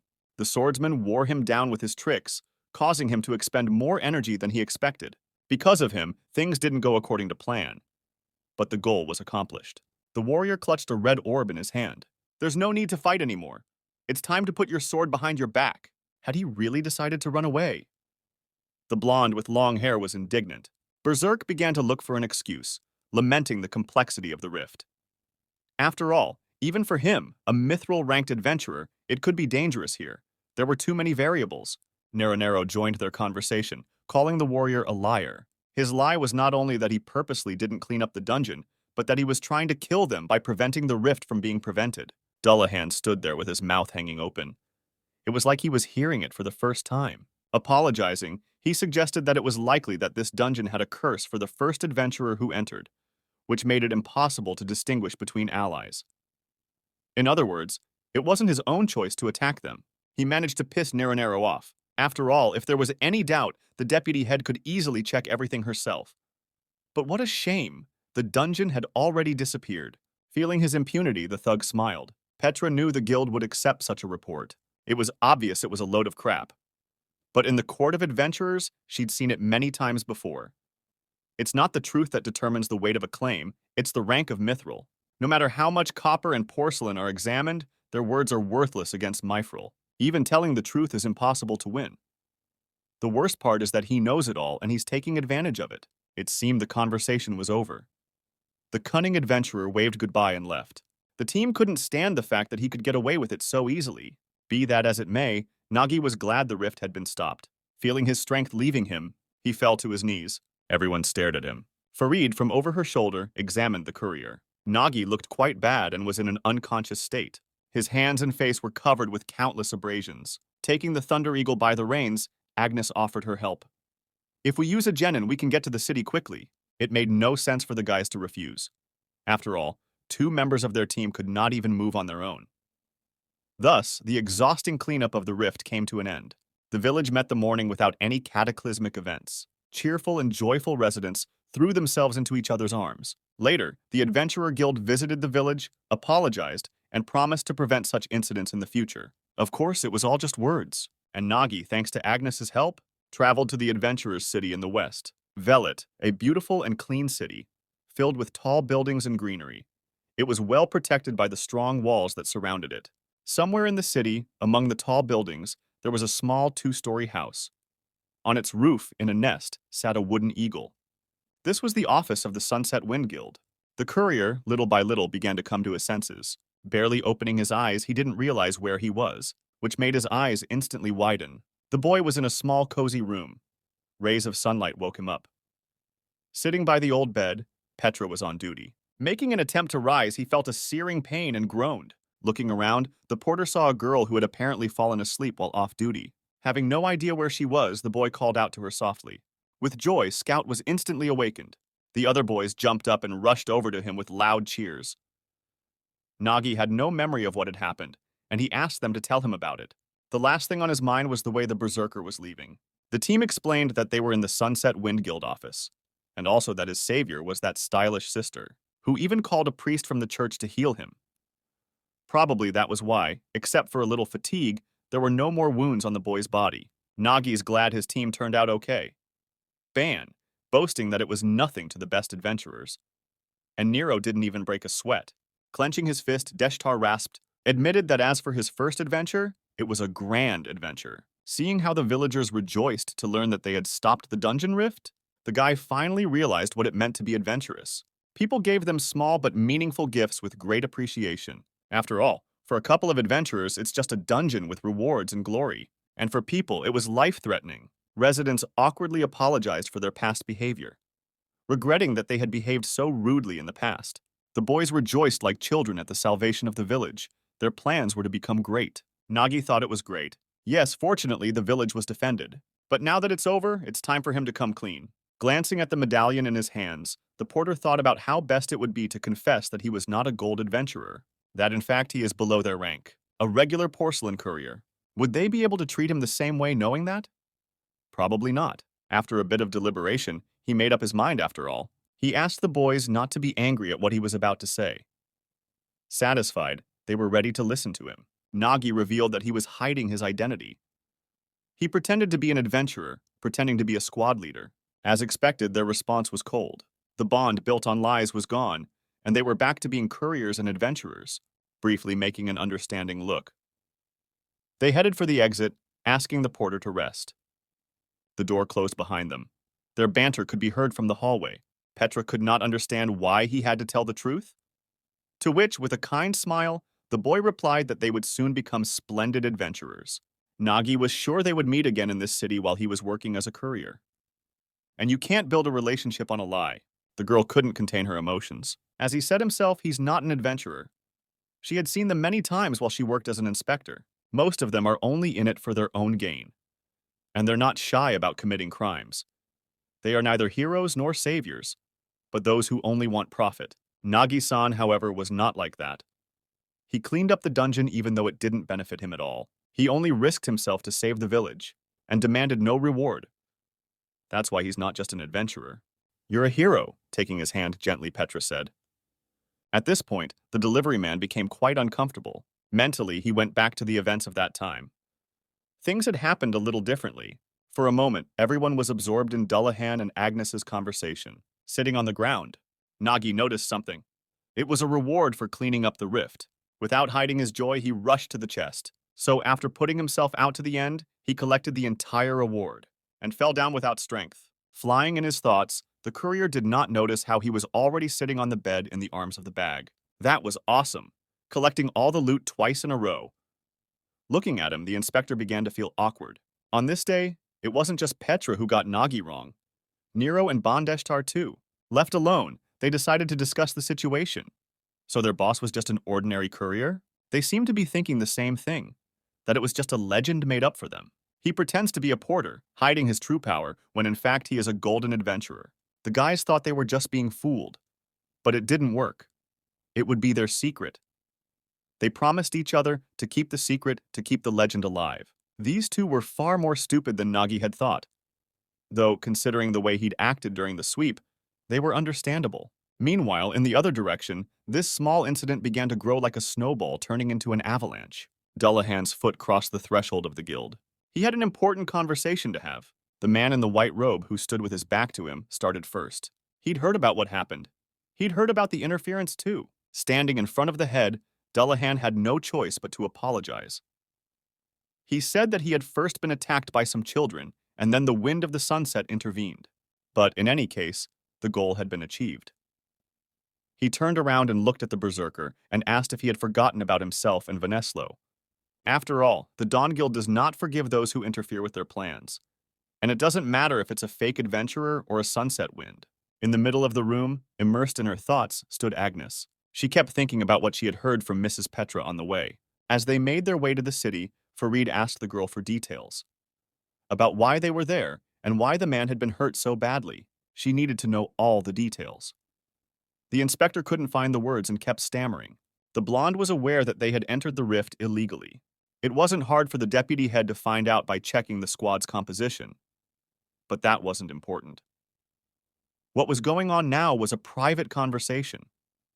Agnes was not authorized to hold the girl responsible, but only wanted to find out for herself. After all, she was investigating a chain of dungeon rifts that had recently started happening in the neighborhood. During the investigation, a lead was found that may be connected to the Dawn Guild. It was for that reason that the girl found herself there today. Petra had heard of the rift chain, but she didn't know the guild was connected to it.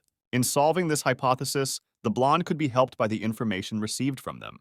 The inspector was willing to lend her assistance, in return, asking that Mr. Nagi's illegal actions be kept secret. Perhaps, when she knew everything, she would even be able to praise him. The girl gathered her thoughts and told him what had happened. Standing in the middle of the room, Agnes pondered about the golden adventurer who had actually turned out to be a courier. Still, he had almost succeeded in clearing the dungeon. If it wasn't for the guild dog Dawn, he would have definitely made it. Under his leadership, a rift that even adventurers avoided was cleared. It seems unbelievable. That is why he deserves more respect. His determination to throw himself into a place where he could die in order to prevent a rift. Opening the door of the room, she saw Nagi standing by her bed. Noticing Agnes, he said, "You saved us." The girl inquired about his well-being. Thanks to her, he was fine. Raising her index finger up and pointing it at the courier, she said, "I, Agnesa Farida, deputy head of the Sunset Wind Call, become my co-partner." Smiling, the courier replied with a refusal. The Guild of the Sunset Wind is located in the western city and was once considered one of the most famous and respected. However, after the disappearance of the head of, she began to decline. In such an environment, the guild, after a long time, finally held a meeting. The girl in white form and purple hair began to object. She was against it. No matter how hard times are for their guild, they can't accept just anyone. This is Anne Dorothy, she's the treasurer, and a gold-ranked summoner. A trio of counselors were holding a meeting sitting around a huge table. Nains, a gold-ranked knight, was in complete agreement with his colleague. He thought Agnes's decision was too arbitrary. Plus, there's talk that the guy's just a courier posing as an adventurer. Con man, that was too much. Ferroro, a priest of copper rank, was a mercenary sent from the White Order. She thought the counselors were too hard on him and decided to vote for him, which surprised Anne immensely. She, in turn, suggested that the guy must have a very handsome face. The flushed priestess could barely contain her emotions. What was this treasurer doing? After all she was doing was focusing on healing. He did look good with his hair down, though. The big bear named Stoneman asked the girls not to argue. It was useless to argue, because Agnes had already made up her mind. The girls immediately turned their attention to him. Each considered him a traitor, and Ferroro even threatened to refuse to treat him. To say he wasn't happy about this turn of events is an understatement. Interrupting the argument, a female voice addressed them, saying there was nothing else to think about. After all, the guild had been turned down. The unusually surprised counselors said the word in one voice. What? How is that possible? Petra watched Nagi sitting on the bed, gathering her belongings into a bag. Tightening the straps, with my hair in a ponytail, he was ready to hit the road. It seemed to the girl that the boy was leaving too soon. Perhaps he should have gotten some more rest. But the courier felt fine. And from idleness, he was overcome by a feeling of anxiety. Determined, she asked him why he refused to join the guild. There were many benefits to being a member. Yes, the guy realized that the guild offered many advantages. But on the other hand, difficult relationships with people brought more trouble. That's why he liked to stay as he was now. Since it was his decision, the inspector didn't insist. However, after 2 encounters with the Dawn Guild, perhaps it was safer to be protected? The boy told her not to worry. He'd already gotten out of the water a little wet twice, and he'd be fine the 3rd time. Besides, why would they worry about a courier like him? She just hoped they would. It was time to return to the guild. Nagi thanked her nicely for everything. Turning to leave, she suggested that he seek her help if necessary. When the door closed behind the inspector, the guy finally remembered something important. It's time to check out the reward before you go. Whatever it was, I wish it was some kind of expensive item. Looking into the open sack, the porter called out to Glottoni. But not waiting for an answer, he decided to look for him himself. Where had he gone? Looking around the corners of the bottomless vault, the guy still didn't see him. Suddenly, clad in a pink apron, a baby boy suddenly appeared in front of him. There he was. What took him so long to come out? And what was that outfit? Missing, stood in front of a chest, from which came sounds like a dog barking. The creature looked at its master and said the sounds meant nothing. It felt awkward, as if it had been caught in the act. Turning to Glottoni, the boy asked if he had checked the contents of the chest. To which he replied, nothing. The courier made a surprised look and pretended to cover his mouth with his hand. Really? Nothing at all? Suspiciously. Nothing suspicious at all. It's fine, answered the little boy. A sense of interest took over. Pushing the trickster aside, Nagi began to open the chest. What's in there? What he saw threw him into a stupor. Inside sat 3 creatures. But who were they? The boy began to speculate. Are they puppies? No, baby monsters? But why were they in the trunk? Expecting to see the long-awaited reward, the annoyed courier looked at the stone lover. What's going on? With an innocent look, Glottoni set about explaining himself, as usual, sorting through the loot. He opened the chest to clean up the mess. Inside were many stones that looked like eggs. At some point, a small paw showed through the shell. The creature had never seen such a miracle before. It was delighted. Thus, 3 babies were born. Nagi began to ponder. If that was the case, then maybe there were monster eggs in the chest. Sometimes the animal tamers take them away. But these creatures have already hatched, and look like the handlers won't want to take them. What a shame. He spent a lot of items in this dungeon, expecting to make up for it with rewards. Now he doesn't even know what to do with them.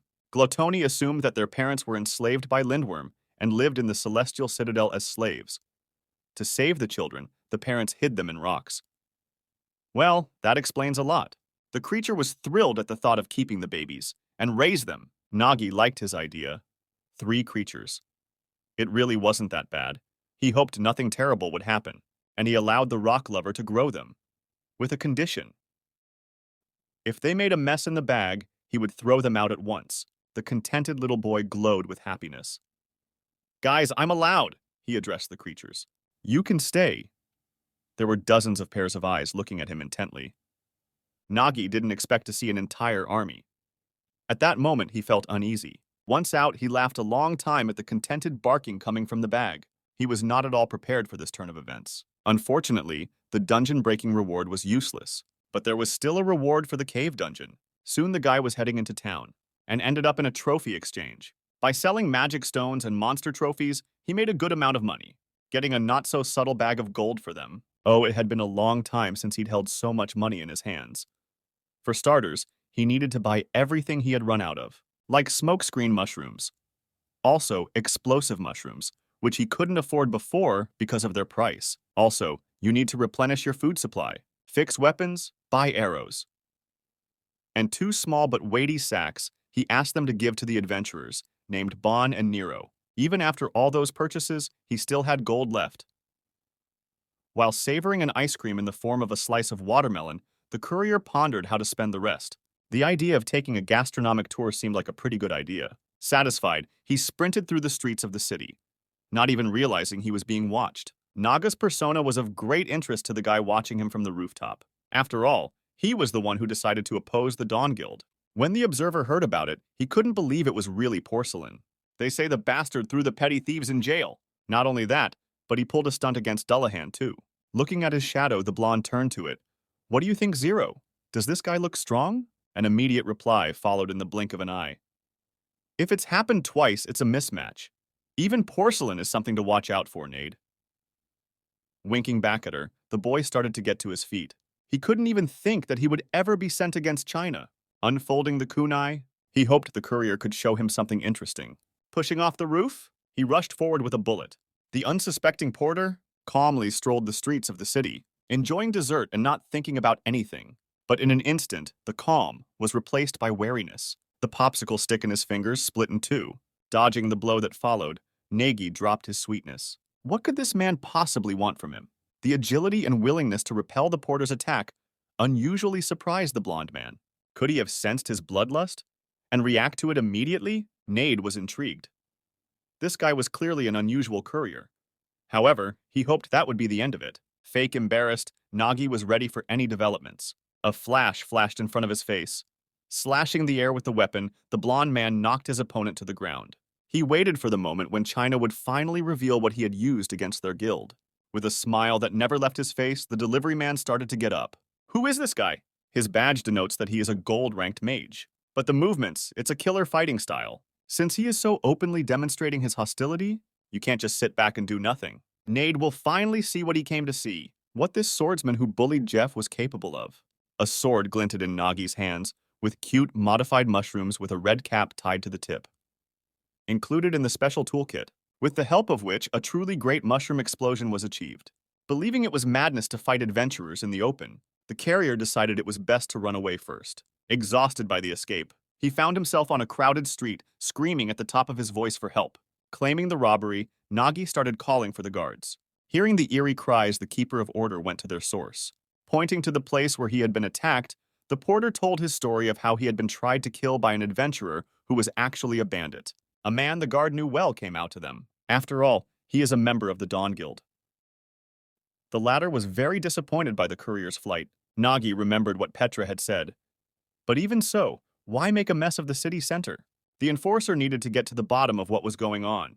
He started questioning the ringleader. In Nade's opinion, all of his actions are just a form of parenting. Pushing off the ground, he sprinted into his opponent. The hard jolt took the guy's breath away. With all his might, he hit the wall. As he continued, the blonde told him that poison had been put in the food of their adventurers, which had disrupted the cleanup. As a result, he was left without payment. Everyone knows what happens to those who harm the Dawn Guild, right? Out of injustice, the porter began to shout that everything said was a lie. He argued in vain that their men were trying to kill him. There was not a shred of trust in the eyes of the crowd gathered around him. Explanations were useless. It was just as Mrs. Petra had said, the Dawn Guild had great influence. In such a situation, no one would side with China. It is simply not profitable to defend it. On the contrary, it might even be detrimental. It will be more profitable for everything to support the guild. The crowd behind the guard's back was becoming furious. People made no secret of their displeasure with the porcelains and loudly proclaimed it. Under mounting pressure, the keeper of order decided to leave it up to Nade. He thanked him in turn for his understanding. The blonde looked at Nagi with a smirk on his face. He would find no allies here. The situation was unfavorable for him. But why are they doing this? If only they could find out the truth, they would realize that he is innocent. Besides, it's already over. What's the point of revenge? It wasn't the courier's fault. In another time, such things wouldn't have meant anything, even considering that it concerned the lower members of the guild. But there was one very important nuance. He had caused them damage. To preserve their reputation, you need to let everyone know that they are not to be trifled with. Fear is the best helper in this endeavor. Whoever decides to go against it always gets a backlash. The bearer will be a kind of reminder for all to see and remember this fact. Don't worry, Nade won't kill him. He wears the marks of the men he killed, but China doesn't deserve it. From this day forward, every time people would look at the scars on Nagi's face, they would be reminded of the guild. That'll be the mark. Pulling out the weapon, the blonde decided to use his special skill, 90-degree dissections. The intersecting lines were already closing in on the guy's face, preparing to leave the ill-fated memorial. Couriers can't have allies, but this time, someone's sword stopped the rampage. Agnes stopped the illegal action. She ordered Nade to put the weapon away. After all, Nagi is now a member of their guild Sunset Wind, and from now on, any attack on him will be considered an attack on them. The blonde man walked the streets of the city, listening carefully to what the shadow was saying. Can he be sure of being able to just walk away? After all, more was expected of him, wasn't it? But there was no choice. Fighting Farid was not in their plans. On the other hand, even if the guy did decide to fight her, it wouldn't be a big deal. But the girl, unfortunately, was already busy with someone else. So in the end, he just wasted his energy. This courier had to be someone of significance. Though the guy was quite skillful, in practice he still turned out to be an unremarkable weakling. It may have ended ignominiously, but after something like that, he'd probably be scared to death and couldn't do anything else. Shadow didn't share his optimism. Does Nate really think this is the end of it? Droplets of blood began to trickle from the cut on his cheek. What? When did the porter get to him? Or did Agnes do it? Trying to open the guy's eyes to what was going on, the dark image with a wry smile remarked that he didn't even realize how it happened. In that case, he should have slowly remembered everything. Step by step, wrapping his hands around the boy's face, the shadow opened his eyes with his fingers. It was time to see things from a different angle. Images of what was happening began to scroll through the blonde's mind. From the very first moment he met the courier, until the moment he tried to finish him off. Nade was sure the man had already given up trying and resigned himself to it. But the guy didn't give up, and he waited patiently for his chance. The moment the mark was ready to adorn the courier's face, a knife showed from his sleeve. Even in this situation, the porter took advantage of the fact that the warrior's gaze was directed upward. In this world, no one would take the courier's side. His duty was to protect himself. Gathering all the anger in him, Nagi threw his dagger at his opponent. Repelling the attack, the weapon headed straight for the warrior. It slid across his cheek, leaving a cut. The blonde man's dark side had told him so many times. Once he thought he had won, he would become distracted and vulnerable. Nade realized that he'd missed his shot because of his overconfidence. Looking at his bloody hand, he licked the blood off his fingers. The delivery guy can't get away with this. We can't leave it alone. We have to deal with this guy. The dark image was happy with his work. Covering his mouth, he chuckled softly. It was time to hide the dagger in his sleeve. Nagi carried it just in case he couldn't get the weapon out of the bag. Of course, it wasn't enough against an adventurer. If Agnes hadn't helped him, it would have gotten dangerous. Nade, who is this guy anyway? These thoughts kept me on my toes. Was it really necessary to send an adventurer of this level just for revenge? In truth, the porter wanted nothing more to do with him or this guild. Completely immersed in his thoughts, he felt a heavy hand come down on his shoulder. It was Naines and Stoneman. In an attempt to cheer the boy up, they made some jokes. It was obvious that he still couldn't get what had happened in the square out of his mind. Nade, a notorious scoundrel even among his own. Since he runs the slum bandits, even the guards prefer not to touch him. The guys were walking and talking about how badass this guild was. After all, even if someone made enemies, how could someone attack a person right in the center of the city? That was why, Agnes thought, it was too dangerous to stay in the city. She decided it would be safer to go underground. The girl didn't stop trying, and again offered the courier to join them for the sweep. In fact, he didn't care. He would just continue his work, which he would be glad to do. Giving his assent, the boy felt himself begin to shiver from the cold. It was the first time he had seen a graveyard dungeon of such high rank. It looked very bleak indeed. The team was surrounded by crosses and darkness. Suddenly, Nanes burst into laughter. "Scared?" he asked.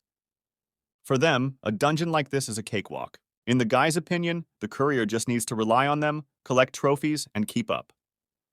And in case of danger, Stone suggested hiding behind his back. Even though their plan didn't appeal to Nagi, there was some truth to what they said. Even though they were B-class, they had 1 gold and 1 copper adventurer. But more importantly, they had Mithril.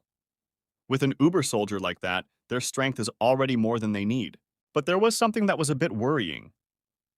Usually in B-class dungeons and above, it's important to balance the group composition or match it to the dungeon itself. With them, everyone belongs to a combat class. If the whole team focused on one type of combat, it would be harder to deal with unexpected situations. Considering the dungeon, it would be good if they had a priest with them. Naga's musings were interrupted by the deputy head.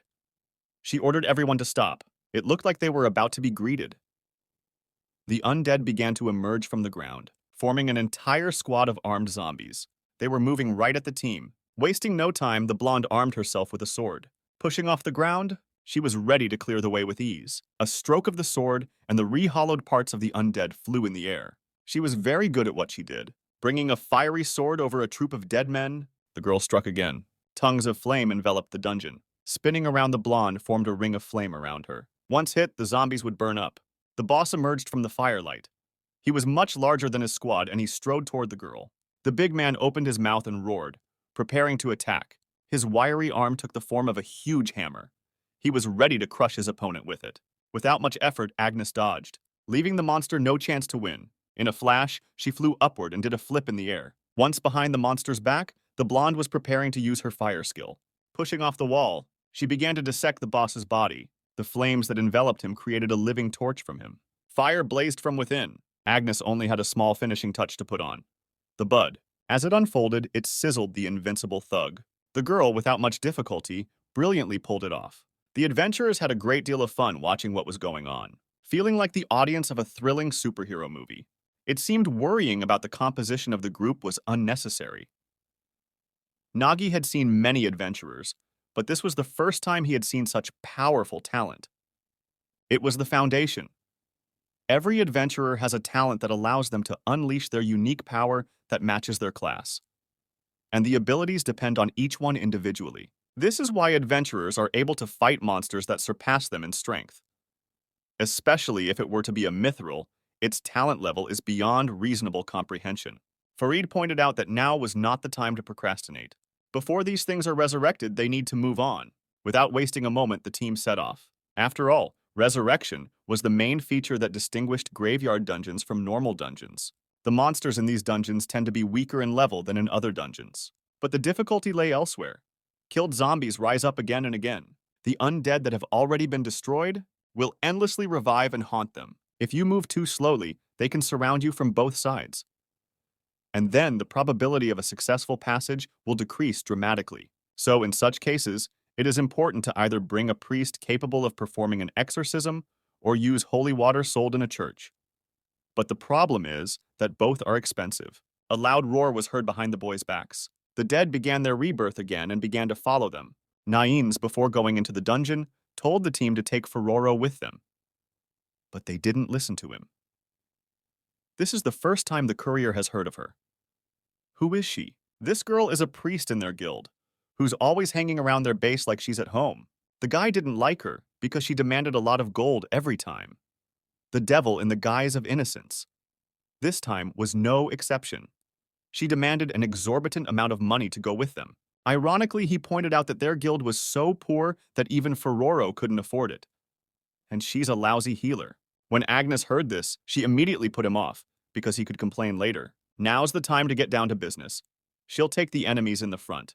Stone, on her orders, will hold off those coming from behind. The warrior went to work immediately, remembering Nines' tearful complaints. The blonde offered to at least cheer them on, putting the guy in an awkward position. Picking up the baton, Nagi decided to tease him himself as well, asking if he was going to fight. Slurring to explain himself, the guy suddenly remembered the absence of his weapon. He'd forgotten it. The courier stood in a stupor. How could a warrior forget his weapon? The excuse was the haste in which they were going. In principle, the team didn't expect anything else from him. As Farid had pointed out, he was always forgetting things. Stone couldn't agree more. The worst was the time he showed up for a sweep without clothes. The warrior yelled at the top of his voice, ordering everyone to be quiet. Laughing, the porter began to pull a spare weapon from his sack. Without stopping his banter, Nagi asked what kind of sword Naines preferred. Since he's a knight, perhaps a longsword? Or a bastard? Making the guy really angry. Grabbing the courier by the shoulder and pulling him sharply towards her, the warrior threw a head kick with all his might, knocking his opponent to the ground. Sitting on the ground, the assailant began to rub his forehead. He didn't see that coming. "I don't fight with any other sword but Elizabeth Lovest," a guild member declared. It was his knightly vow. The courier was in utter confusion. "You shouldn't have left your Elizabeth." Stone broke the resulting silence, drawing the guy's attention to the fact that the monsters that are chasing them are kind of weird. There are fewer of them than expected, and they are moving slower. Looking closely, Agnes did indeed notice something strange. From the feet of the undead, pieces of metal with some sticky, stretchy mass were sticking out. Looking closer, the girl realized that these pieces were actually thorns. With a smug smile, the porter confirmed it. After all, these monsters still come back to life, don't they? And the main danger in this dungeon is being surrounded by revived husks. Of course, you can just kill them, but it's more effective to slow them down. The secret was a trap of thorns and glue balls. The guy was spreading them out as he moved. True, these are simple things, so you shouldn't expect much from them. Stunned by this, Stone and Farid's mouths dropped open. It seemed that the porter was more useful than Nines. Today's total plot contribution. Agnes, 100 points. Nagi, 30 points. Stoneman gets 10 points for cuteness. Nines, 0 points. Moving further down the dungeon, the boys wondered the same thing.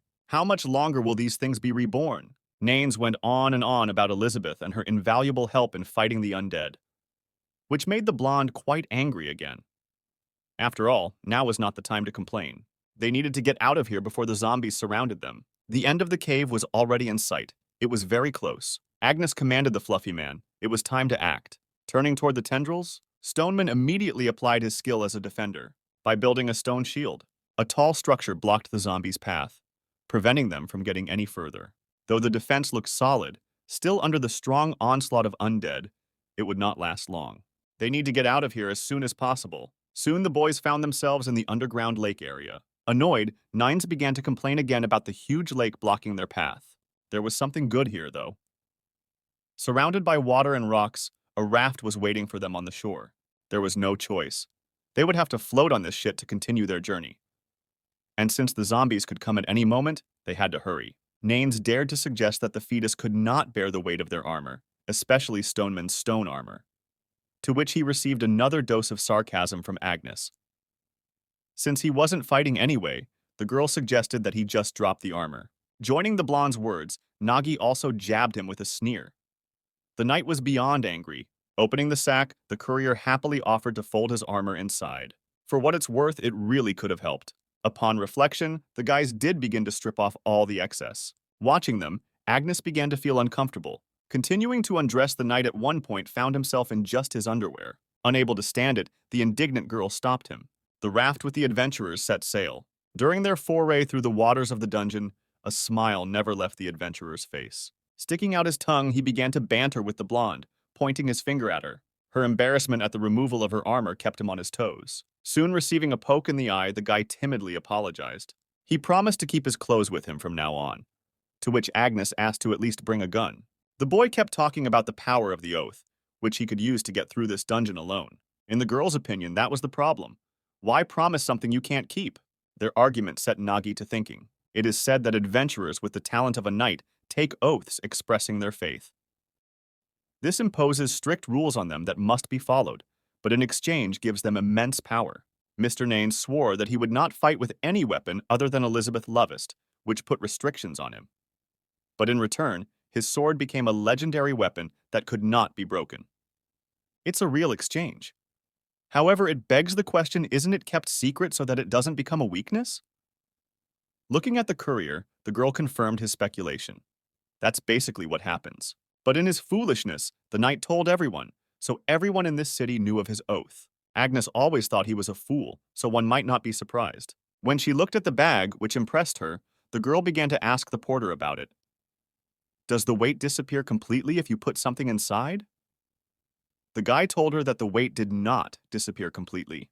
The moment an item is placed in the bag, a powerful weight lightning spell is cast on it. Perhaps even if you add up the weight of 2 sets of armor, they will be lighter than a normal stone. Hearing this, Stone assumed that this item was incomparably more valuable than Nain's sword. And also, he couldn't help but praise the specially prepared turkey, which was absolutely delicious. He couldn't imagine eating such a dish in a place like this. The knight joined in his admiration, talking about a blonde girl who, even while fighting zombies, was busy eating buns. The indignant girl countered that she just didn't have time to eat properly, unlike him, who was idling while she hunted. Their argument was interrupted by Nagi.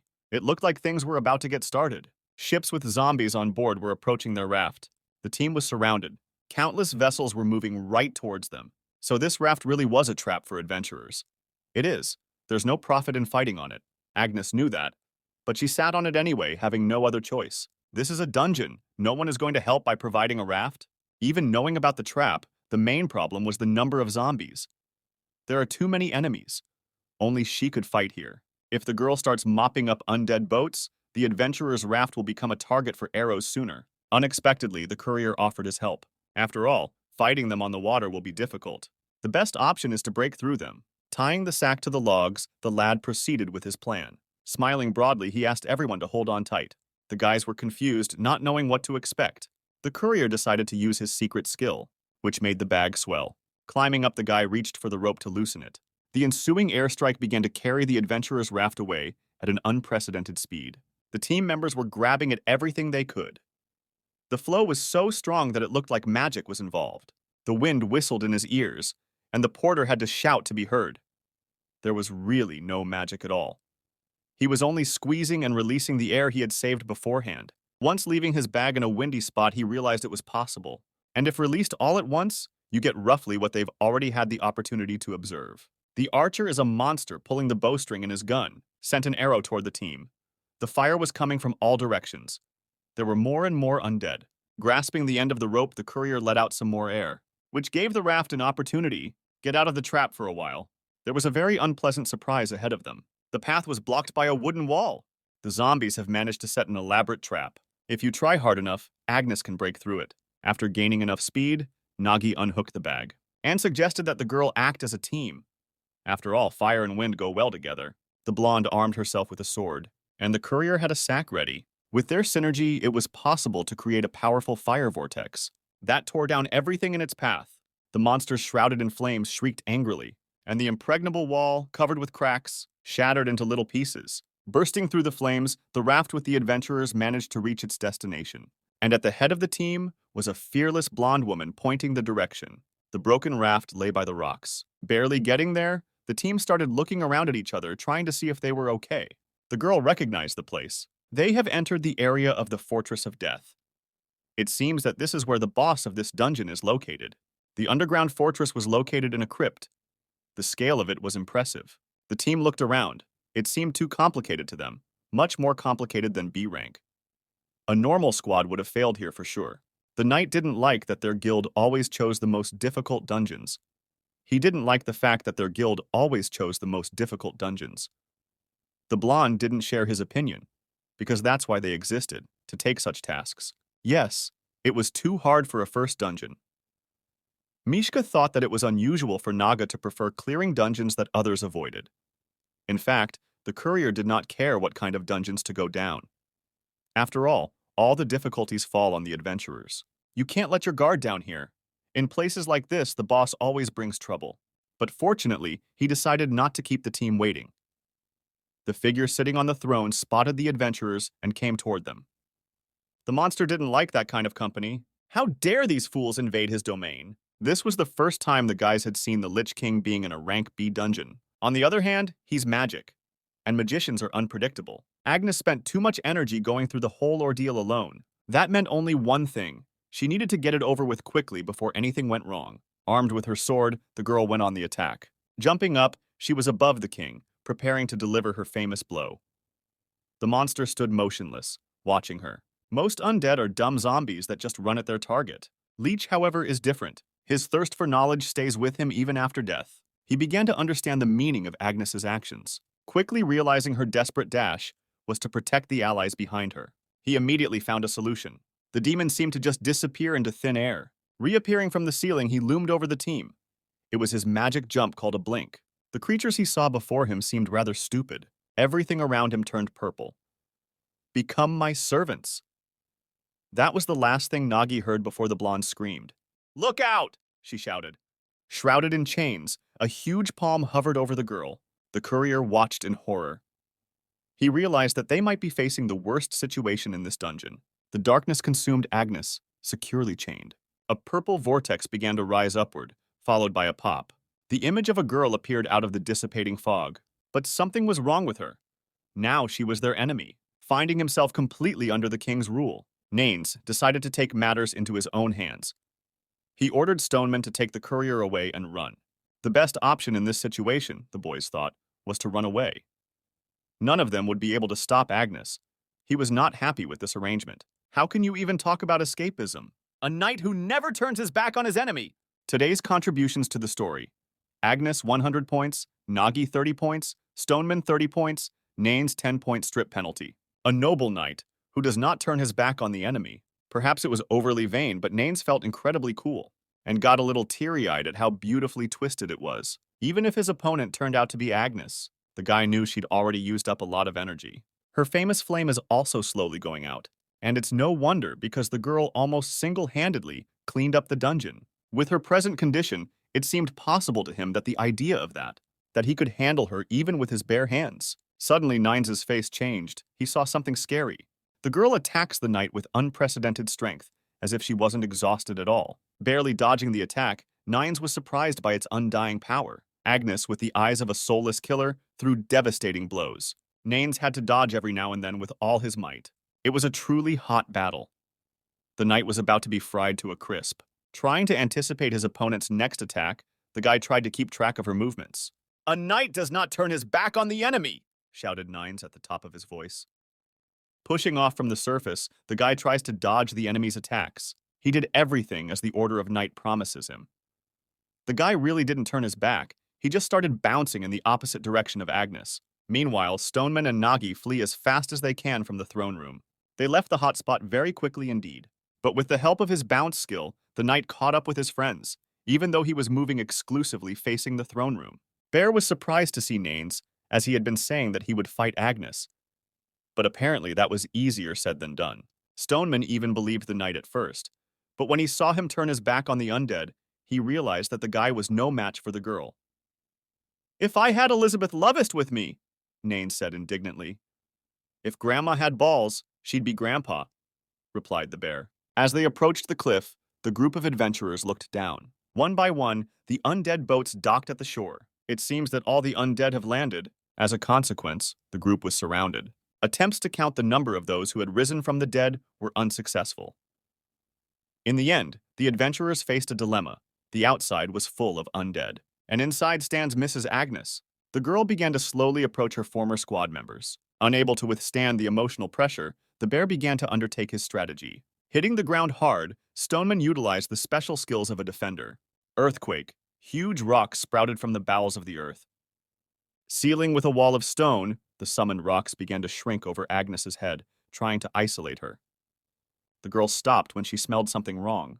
Looking around carefully, she assessed the situation. Agnes jumps out of Stoneman's trap with lightning speed. After reaching the tops of the rocks, the girl starts jumping on them, barely touching them. In a matter of seconds, thanks to her skill, she covers an impressive distance. The bear notices the girl approaching them at breakneck speed. While the defender is trying to figure out how to hold her off, Agnes is already a few meters away from them. Seeing this picture, Nagi tries to construct a further plan of action. They need to think of something that can stop Mrs. Agnes for even a moment. Half measures would not work here. In this case, we must act decisively. Nagi reached into his bag. Taking something out of the bag, the guy immediately threw it towards the girl. Gotta go with trumps, said the guy. The object flies past the girl. Agnes turned her gaze to the flying object.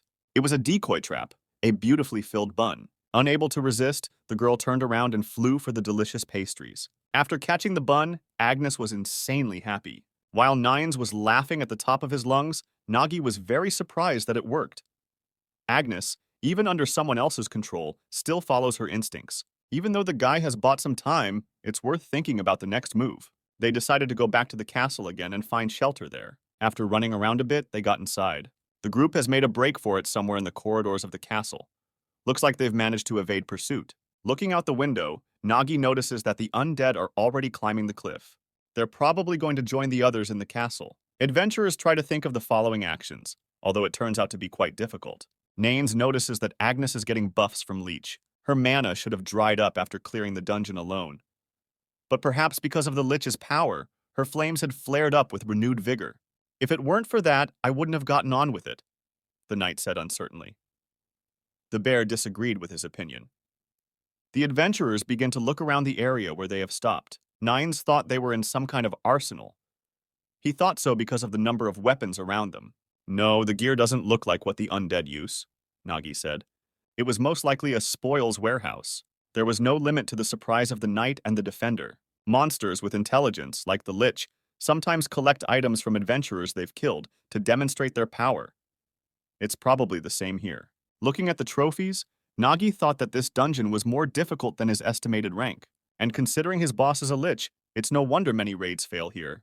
But something was bothering the courier. He noticed children's toys and items here that clearly did not belong to the adventurers. Bear had heard of a story before, since their guild specializes in clearing dungeons that others avoid. This dungeon was also considered cursed due to failed raids after its appearance. But after that, there was an increase in missing persons in the surrounding villages. Their group hadn't noticed anything suspicious during the sweep, but now the situation had changed.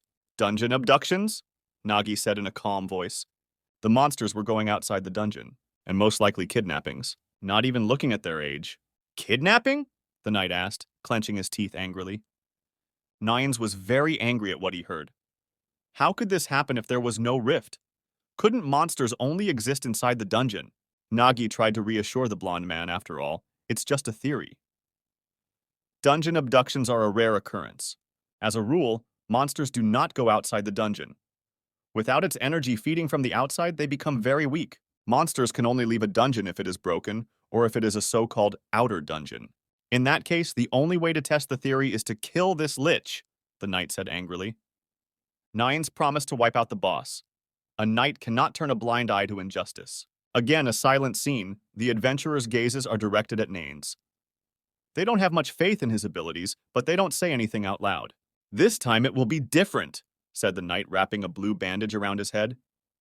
Turning around, Nines lowered the blindfold over his eyes. He decided to break his knight's oath and take up his sword. But if a knight breaks his oath, he will be punished severely. Are you sure you're ready for that? Or is there a way around the oath? Nagi inquired. Scratching the back of his head, Nines doesn't know what to answer to these questions. It's basically a pact with himself. Theoretically, if he can fool himself, he'll be fine. He's never had to do that before, so he doesn't know exactly how it would work. But if his punch reaches Lich, it might at least break the control he has over Agnes. The logical question is how they can get to the Lich. And while Naines is busy deluding himself, his colleagues will have to solve this dilemma themselves. Nagi clarified, would the knight really be able to do that? If they get the knight to the Lich, will Naines be able to overpower him? Your question makes no sense, Nagi, the knight said calmly. If the courier hypothesis is correct, it's not a question of whether they can. This is what they are obliged to do. Porter agreed. He will become the eyes of the knight and guide him to the Boas. Only Stoneman couldn't figure out how they were going to pull it off. The undead army had already been joined by new forces. To defeat the Lich, they will have to fight Agnes and then break through the entire undead army. That's right, Nagi said, picking up the crossbow from the nightstand. To break through the enemy army, they need their own army too. Meanwhile, in the throne room of the Lich King, His army is lined up and ready for defense, and Lady Agnes stands a few meters from the throne to quiet any who would encroach on it. At that moment, one of the undead warriors runs up. Leech bowed to him and began to report something to him in his own language. Turning around, Leech wondered if they had found all the rats. Squinting his eyes, he ordered them to be captured, and if they wished, the warriors could cut off a limb or two. An army of those who had risen from the dead moved in search of them. Nagi noticed the approaching zombies. Porter stepped to the front of the line and asked everyone to stay behind him. There was a taut rope dangling in front of the guy. One of the undead warriors noticed the trap and activated it. Explosive mushrooms were tied to the rope. There was an explosion, and everything around was a fog of spores. Nagi keeps an eye on the situation and takes the bag off his shoulders. Gluttony appeared out of the bag and reported almost ready. There was a note of doubt in his voice, but Nagi reassured him, telling him that everything would work out. The guy would take aim, and Gluttony would be left with nothing to do but shoot. Nagi took off from his seat and ran towards the undead army. The fog began to settle, and the eyes of the zombie could already be seen out of it. The undead warrior saw something strange and opened his eyes even wider to see what was going on there. He noticed a bright light coming from the messenger bag. But as much as he wanted to see what was going on there, he unfortunately couldn't see it. Meanwhile, silhouettes began to emerge from the bag. A satisfied pet held a loaded crossbow in its paws. As it turned out, he wasn't alone. A whole army of furry creatures armed with crossbows were preparing to shoot to kill. "Time to work off the food! Let's go, boys!" shouted Gluttony, pointing to the open space. At the same second, hundreds of arrows headed straight for the portal between their worlds. The courier's secret skill is Dogtling Gun, arrows with tremendous speed and piercing power, laying the undead army stacked. The zombies were literally falling apart. Seeing nothing, Nanes asked what was going on there. He was very curious. "A massacre," Stoneman said in a surprised voice. The sight was incredible. A huge number of arrows and an equal number of second dead bodies. Nagi is monstrously glad that his plan worked at this point. Now it was up to them to advance to the throne room as quickly as possible. To summarize the results of this round: Agnes 50 points, Nagi 80 points, Stoneman 50 points, Gluttony 10 points for cuteness, Dogs 30 points, and Nines minus 30 points for uselessness. Meanwhile, in the City of Adventurers, the rising sun illuminates the bell tower. There's a full house inside the Adventurers Association building. Petra writes something on a large piece of paper while another dungeon inspector watches her interestedly. "Petra, what do you keep writing lately?" the girl inquired. The blue-eyed girl was very suspicious of Petra's behavior. Petra is breaking the rules and has been behaving strangely since going to the Rift Dungeon. Is she really trying to write a research paper? Hearing these words, Petra became visibly nervous. "No, it's nothing special. It's just a thought that's been bugging me, so I'm trying to think about it," said the girl. Petra wondered. Did an adventurer have to have a fighting talent? Her friend was clearly convinced that it was necessary. Without a martial talent, of course, one could not become an adventurer. If it were otherwise, then why would people be so desperate to obtain martial talent? That doesn't even need an explanation. "Look over there," the girl said, pointing her finger at a huge statue holding a book. The guy standing by the statue is screaming at the top of his lungs. He's very unhappy. The statue displayed this unfortunate man's profession and his talent as a tailor. He continues to resent the profession he has received. Two guards try to calm the poor man down. As much as he would like to be adventurous, the distributing ball's answer is undeniable. Watching what was going on, the blue-haired girl remarked that they see people like him several times a day. The chance of getting an adventurer's talent is extremely small. Their path was determined from the beginning. These thoughts made Petra sad. Each person undergoes a calling ceremony supported by the association and awakens his or her talent. This process involves analyzing the ether in a person's body with a magical device that records the talent as text. As a result, the rules concerning adventurers became even stricter. Some say, "Isn't it better to recognize your innate talent as early as possible so that you can develop it more quickly?" The blue-haired girl thought so too. At those words, the quill Petra had been writing with snapped off. But here's a question. Why are so many people eager to become adventurers? Blue-eyed asked. Yes, it brings a lot of money and fame, but it also carries huge risks. They're still lucky from that point of view. They get paid at the level of mid-level adventurers, but without risking their lives. It's cool to live your life following what's meant to be. That was the conclusion the blue-haired girl drew, and it made her laugh. Petra also supported her friend with a playful laugh. However, after recent events and her meeting with Mr. Nagi, Petra had a question. Can an adventurer's path be built solely on the basis of talent given out? More importantly, is it right to determine a person's future solely on the basis of their awakened talent? Back to our adventurers in the undead dungeon. The onslaught of the undead army has subsided, their bodies sprawling all over the corridor. The group of fuzzies stopped firing and left to reload. At this point, the group ran through the resulting vacant passage. Even though Naga has a lot of arrows, they are too cheap and flimsy. They'll hold them off, but not for long. The stunned undead began to show signs of life again. Those who have risen from the dead have awakened again. As the adventurers run to the throne room, Nines worries if everything is going according to plan. His partner, reporting that everything is going as it should, Nagi, is incredible. Now the gossip about the courier leading the raid in the Rift dungeon isn't so made up. We're almost at the boss room, Nagi said.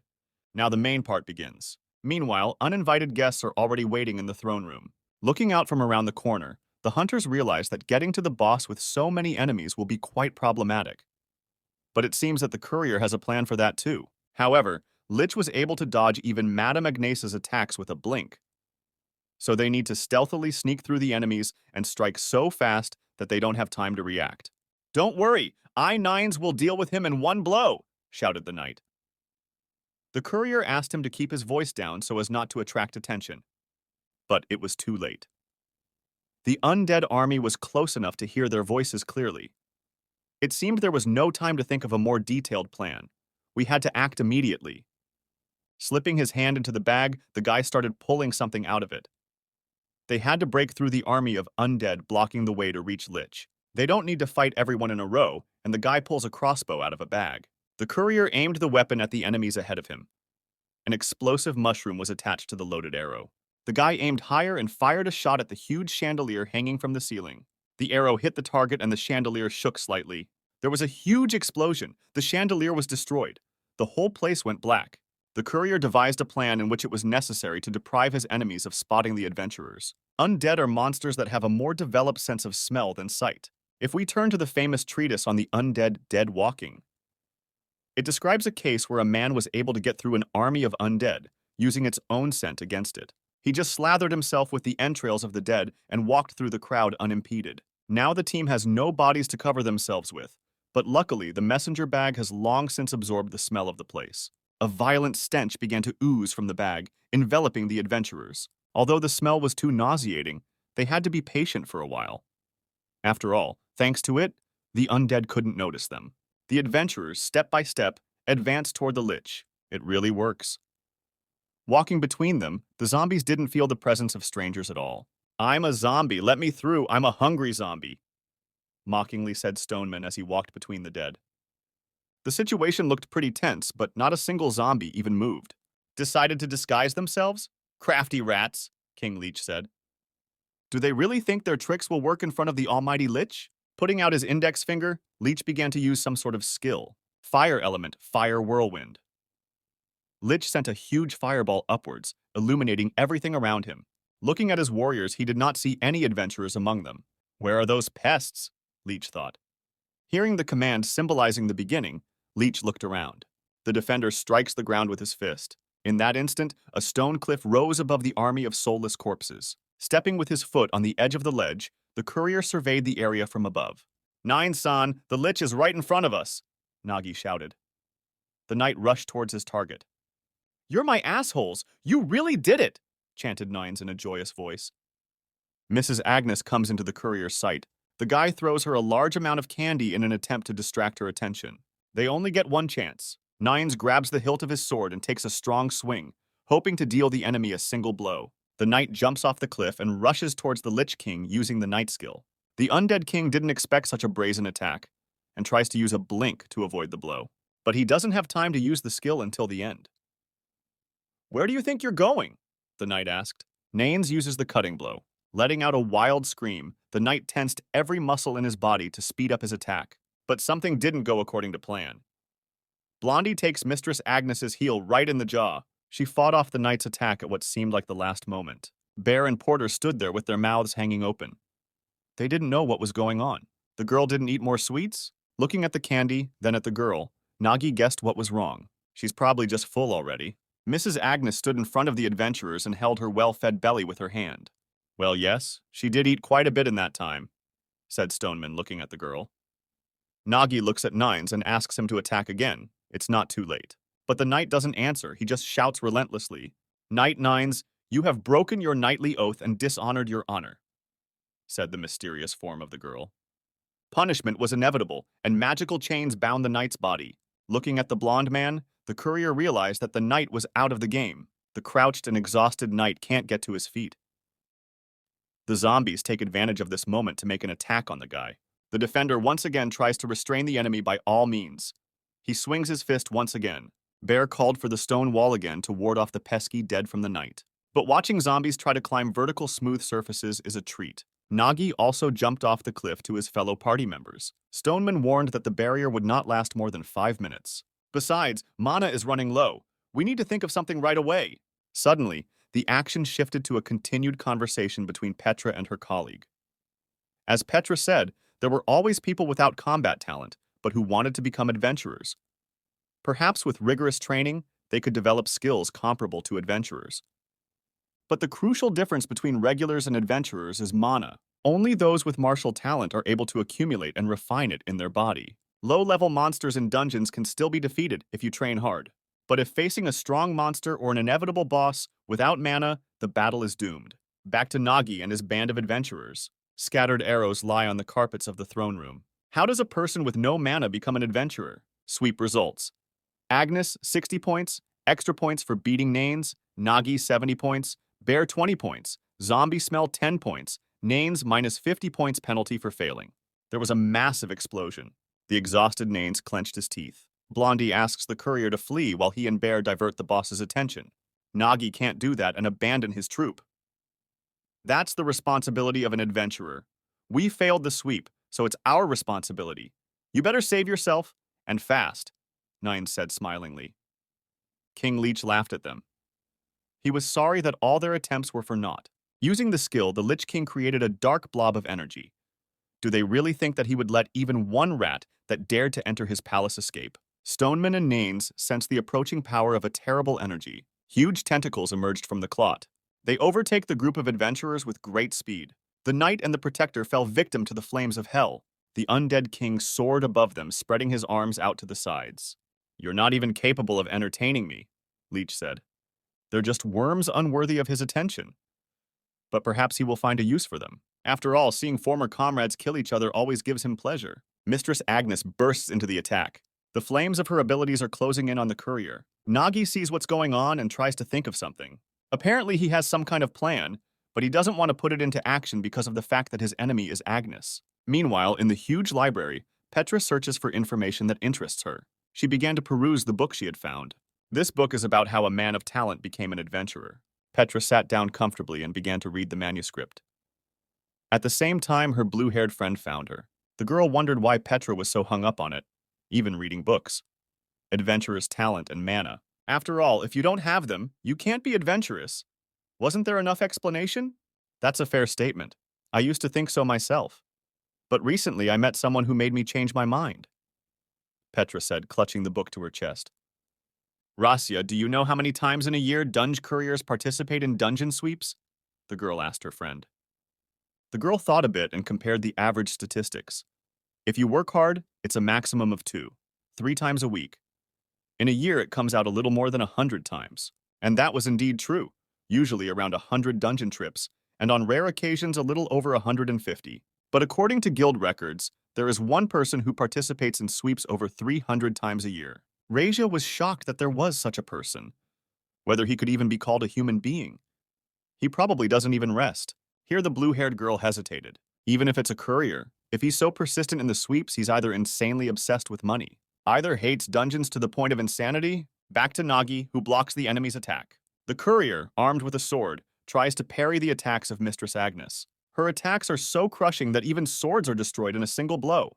The sword the guy was holding split in 2. A blow from her blade would be hard to survive. Nagi looks at the rest of the sword in his hand in surprise, pulling out a new one. And the difference isn't even the level of weaponry. That's the difference between Nagi and Agnes. Once again, half of the sword flew off in an unknown direction. This time, Nagi had already gotten a shield on his right arm.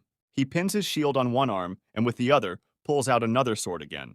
But suddenly he remembered he had one advantage. When adventurers sweep the dungeon, couriers don't fight. All they have to do is watch the fight from the sidelines. Therefore, he knows the tactics and fighting styles of his group. He seemed to have begun to understand what Mistress Agnes's fighting style was. She always starts her attack by igniting, and only then moves on to fencing. Of course, even knowing this, the attack takes a fraction of a second. And just reacting isn't enough. Only 0.2 seconds to the next attack. If you react by seeing movement, it will be too late. You need to anticipate the next step and the direction of impact. But Agnes is moving faster than expected, so we need to move half a step faster.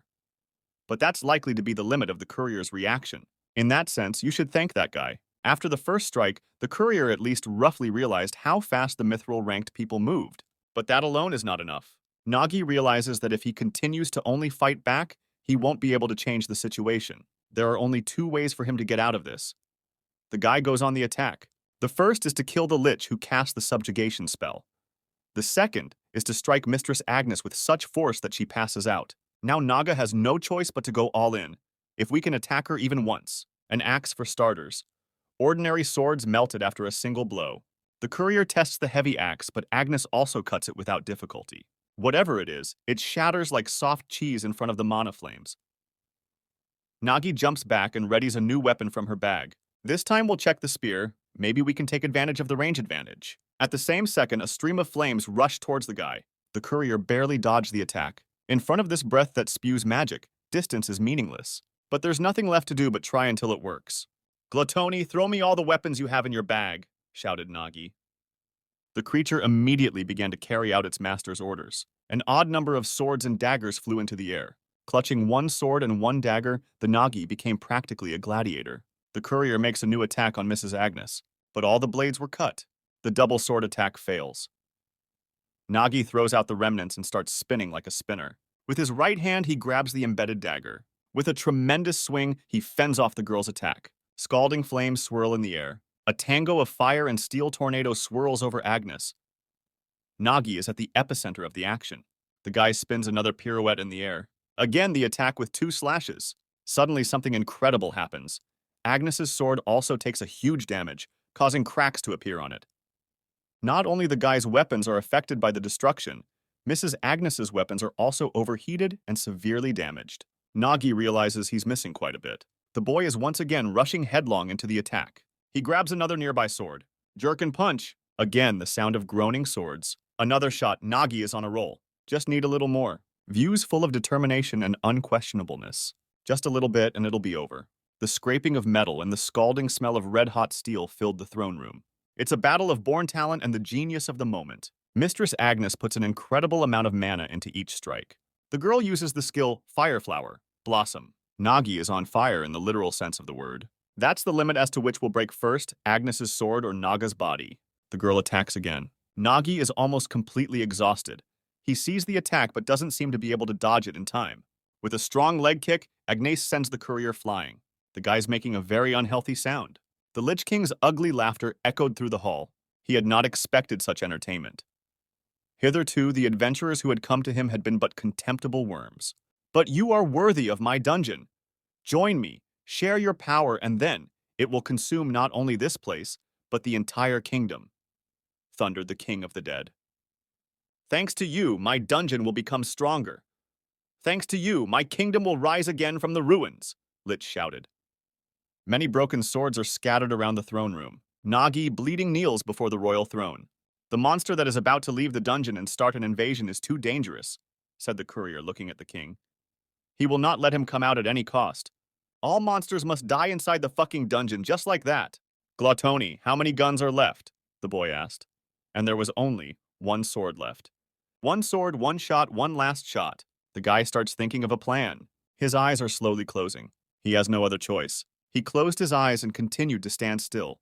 And the whole point is that in extreme danger, Nagi loses consciousness for a moment while standing on his feet. And in that brief dream, he remembered why he clung so desperately to the courier job and why he longed for the destruction of the dungeon so much. The day the dungeon breakthrough happened. The day he had lost everything. Nagi has made a vow to himself. He would destroy the dungeons, but it was not something a mere porter could do. You want to be an adventurer? You won't be able to, so just forget it, said the unknown man. But it was clear from the look in Nagi's eyes that he wasn't the type to give up on a dream. I've never met a man without talent who could become an adventurer, but I know one thing for sure, the stranger continued to say.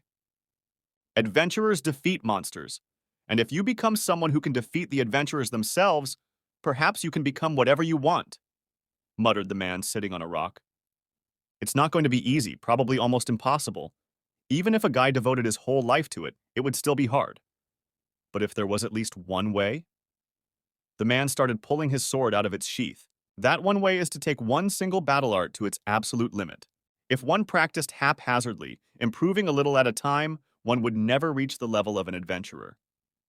The man swung his sword. That's why you only need to master one single blow, a blow that has your whole soul invested in it, shouted the stranger. The man struck a blow so powerful that all the air molecules around him disappeared. Perhaps only such a blow could bring the courier closer to the adventurers. From that moment on, Nagi dedicated himself to practicing the punch, putting his entire essence into it. He practiced day in and day out without knowing fatigue or pain, all for one single hit. But no matter how much he practiced, nothing seemed to change.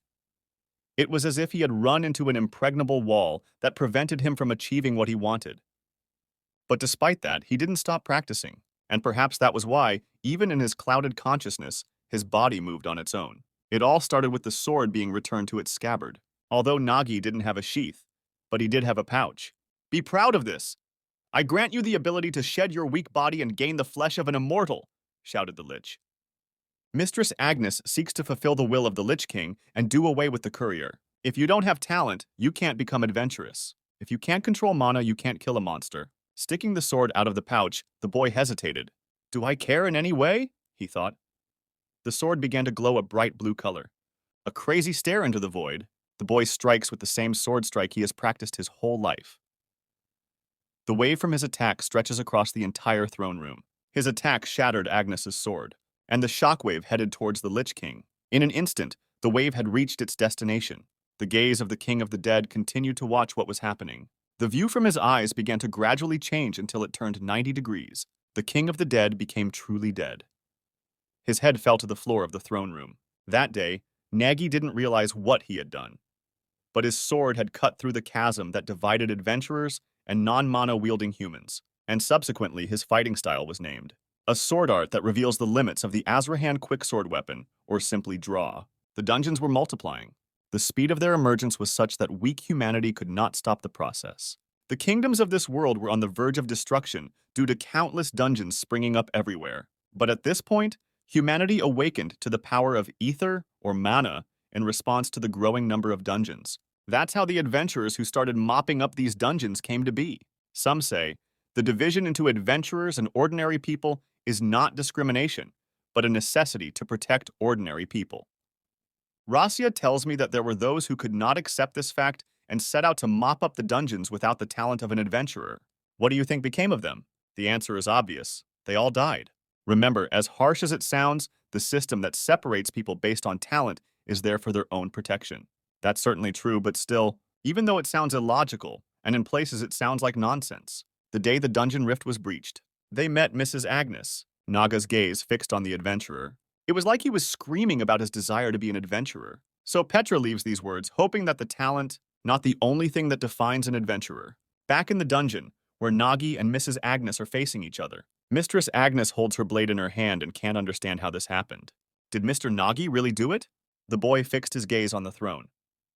Not yet, he's still, said the courier. You scum! Shouted the Lich King. How dare you touch my body? Continued the king. A huge spine came out of his head and slammed into his body. Lychees are extremely difficult monsters. Although they are mages, they cannot be killed unless their phylactery, the source of their existence, is destroyed. This is why they are so resilient and able to rise again and again. Clenching the blade until his bones crunch, the guy realizes he needs to do it one more time. Nagi realizes the sword is broken. But that's not his only problem. His body doesn't move anymore. Rest, Mr. Nagi! Agnes shouted. I will correct my mistake, the girl continued. She rushed into battle against the Lich. The king of the dead uses the submission skill again, hoping to control the girl once more. Agnes dodges the submission spell. She's unlikely to fall for that trick again.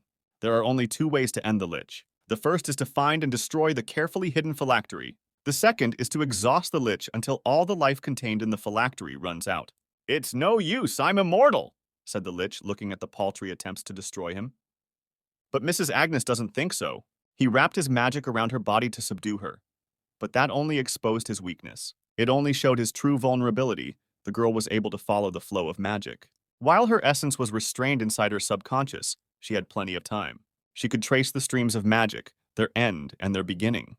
Through this, she found the source of his life. His phylactery was hidden in the most prominent place. Lich noticed that the girl was dodging not only his attacks, but also his own, thereby heading to her desired location. Could it be? Lich thought. The girl deliberately chose a different trajectory. She saw his phylactery right at his throne. She swung to strike. Her blade began to part the headboard of the throne. With incredible speed, the blade reached the soft plating, and eventually the throne was sliced in half with one fiery blow from Agnes. King Lich was too far away to prevent it. The king of the dead looked on in horror at what was happening. A strong punch to the jaw, causing Lich's mask to begin to crumble. "No way would my dream be ruined so senselessly," Lich said in a quiet voice. His flesh was cut by the fiery flames of Mistress Agnes. This was the finishing touch. The Lich King was defeated by the efforts of the entire group of adventurers. Agnes stands near the ruined throne and surveys the hall. "Nagi-san, are you all right? And what was that sword technique just now?" the girl asked. The exhausted guy fell on his ass and pretended he didn't know anything. "Just thought I should protect myself somehow, and somehow I did," the boy said, smiling. "Anyway, it's good that it's all resolved. All thanks to you, Mrs. Agnes," continued the courier. The girl doesn't agree with Nagi's glories. She thinks she is guilty in front of the squad and not worthy to be a commander. Therefore, the situation is the opposite of what the courier said, and she is the one who should apologize. She's also not satisfied with what happened with Nagi. Even though the Lich was controlling her, she remembers everything. Despite the fact that she couldn't move of her own free will, the guy fought her on equal footing. Physical strength, ether, talent. The difference between the two was colossal. Yet despite that, not only did he fight her, he also managed to pierce the Lich King behind her back. What kind of technique is this after all? Agnes pondered. Whatever it is simply unimaginable. But even now, it wasn't his strength that mattered, but something else. The unbreakable will that allowed him to fight an opponent that could not be defeated.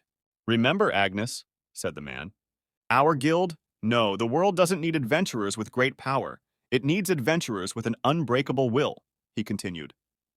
"Sooner or later, she will meet one. Those who, even in desperate situations, relying only on pure goodwill, show strength bordering on the miraculous. They are different from others who, while possessing great power, care only for their own gain. They cannot be confined to mithril or gold. They are true adventurers." Thinking back to that conversation, Agnes realized one important point. As the deputy head of the Sunset Wind, she had to get him. Standing on the steps, Agnes turned to Nagi again. Sunset Wind is not just a guild that pursues wealth and fame. It exists for the sake of destroying dungeons and preventing dungeon breaches. Because of this, they constantly take on the most difficult options that bring only unnecessary suffering, which others bypass. That's why their guild doesn't need those with great strength. It's those who have great will. Those who are willing to sacrifice themselves to prevent the dungeon from being breached, even if there is no profit in it. People like Mr. Nagi.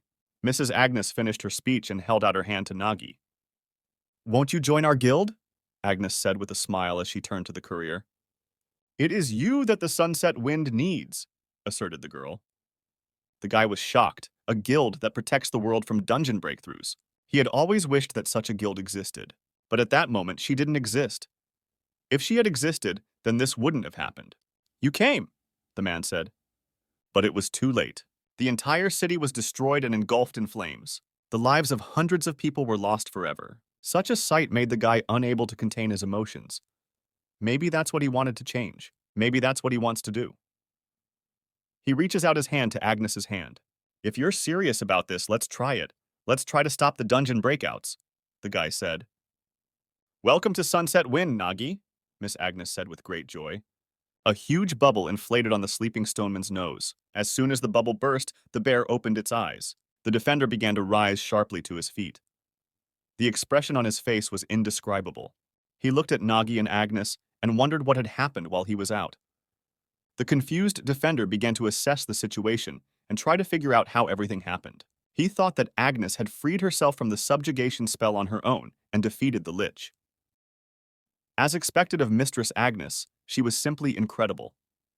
The girl said that what happened was long to explain and promised to discuss it later. Looking at Nines, Agnes couldn't understand why he was sleeping for so long.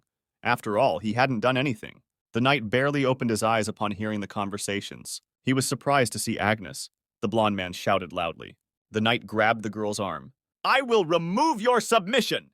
shouted Nines loudly. He slammed her forehead into his forehead. "Fool, what are you doing?" the girl shouted back. The knight began to laugh, because it seemed to him that he was the one who had saved Agnes and was able to manage even without the help of Elizabeth Lovest. A small abrasion appeared on the girl's forehead. "Damn bastard, you better hide!" the girl said angrily. The knight and the protector were terrified. "What's the matter with you, Agnes?" Nines' shout rang out across the hall. That's how they cleaned out the grave dungeon. The gates of the dungeon closed, and the group of adventurers watched the process carefully. This dungeon was a real test for them. One thing they did well. But looking at the trophies taken out of the dungeon, the girl realized that their mission was not over. It's time for them to hit the road. Found trophies from the grave dungeon. Normally, the Adventurers Association would return them to their owners. But since it was a remote dungeon, the chances of that happening are extremely slim. So they decided to deliver them in person, thinking of those who had waited too long for their return. A large pot stands on the fire. It makes a wonderful roast.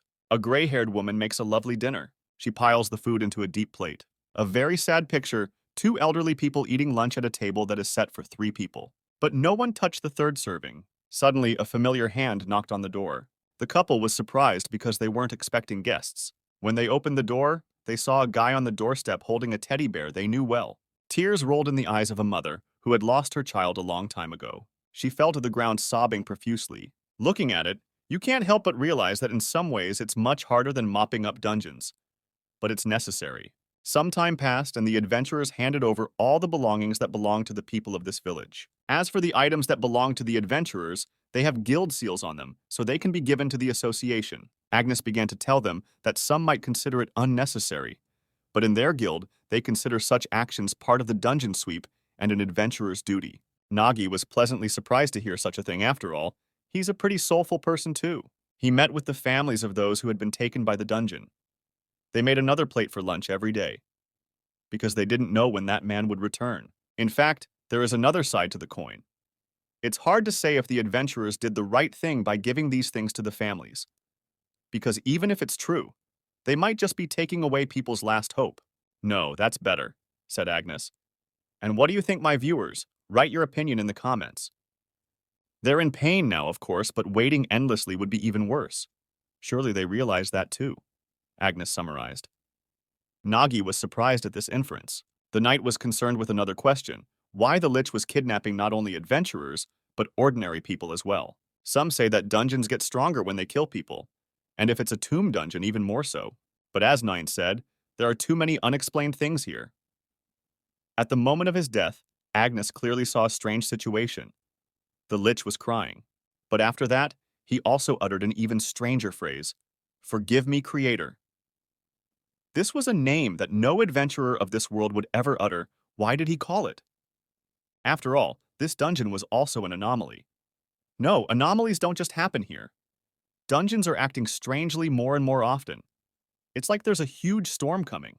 But that's why, what's more important now, no matter what anomaly happens, the adventurers must destroy the dungeons before they bring trouble. That's all. After the sweep, the group returned to the city a week later, and there's something unimaginable awaited them. Nagi couldn't believe what he was seeing. Opened empty palms reach out to the guy. "Donate at least a coin," said a familiar voice. "What happened here?" Nagi exclaimed. 2 homeless men were begging in front of him. After a while, Nagi and his old acquaintances were sitting in a tavern. Nero devours the food with tears of joy in his eyes. Bandeshtar is also in a hurry to fill his stomach. Noticing how fast they were chowing down on their food, the guy asked them to eat slower so they wouldn't choke. Nagi listened to their story and drew some conclusions. While he was in the grave dungeon, those two were just throwing a tantrum. A necromancer and his partner have raised a ruckus in the Sunset Wind Guild office. They both asked to be accepted into the guild, as they had offered membership to their leader. It was a demonstrative strike. They too considered themselves successful and ambitious adventurers. And Dorothy was annoyed with those two. This concert had been going on for hours. But after all, as far as I've heard, he wasn't even a real leader. You were just tricked, Dorothy said. But the adventurers wouldn't give up, and they thought Nagi was the best at what he did, even if it was in this way.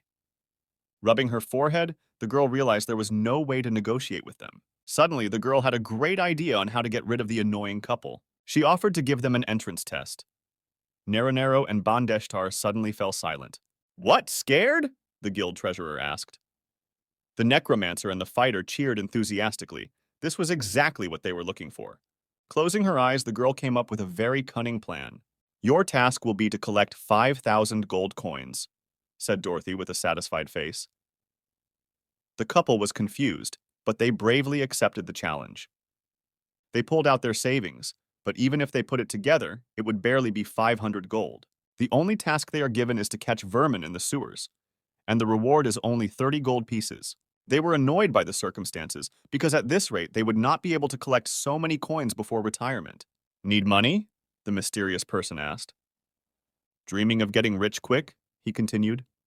A masked man mysteriously appeared in front of the adventurers. He offered them to play a game, and if they win, they can double the sum. But if they don't play, they could lose the chance. You don't see offers like this every day. This was it. Their chance to get rich in an instant. The adventurers felt the lust for easy prey. But they didn't know that if there was somewhere to make a quick buck, there was something else. Now let's begin, honored customers, said the crook as he put a glass over the cube. You were a loser for agreeing to something like this. The crook was happy to pick the pockets of the common gawkers. With incredible speed, the game's master rotated the glasses and changed their places. The poor adventurers could not follow his movements, and because of all this, they lost all their savings. This couple not only failed to pass the test, but also lost all their money, depriving themselves of the opportunity to buy food. They had to starve for days. Nagi grinned. He knew these adventurers were not brilliant with intelligence, but to be this much? Also, to the courier, the placement test was more like cheating. Bandeshtar had heard that the deputy head of the guild had invited Nagi herself, but the boy had refused. The necromancer wondered why the courier had refused. Smiling awkwardly, the boy said that he had refused the first time, but agreed the second time. Bandeshtar was very excited about the news and asked the courier to put in a good word for them. But if you think about it carefully, it's a test we've been given. If we don't do well on our own, it won't make sense, Deshtar said. The partners looked at each other. It's very complicated because they ask for too much gold for completing the test. They started shouting again and asking Mr. Nagi to help them. The courier thought about it because he had just broken all his weapons in the last dungeon, so he could use the gold too. Upon reflection, the guy remembered that there was one great place to make money right now. It was worth looking into the guild and checking if this dungeon was available. Nagi decided to help a couple of unsuccessful gamblers and asked them to follow him. The Adventurers Guild is as full of people as ever. Petra is sitting at her desk writing something on paper. Mistress Petra, exclaimed the boy. The girl heard the familiar voice and turned her attention. Petra was happy to see Mr. Nagi and his friends. The inspector asked what business they had come on. Nero ran up to the girl and began to shout that the leader had promised them to make a lot of money. They should get rich and bathe in gold. I said no such thing, came the voice of a guy behind the fighter's back.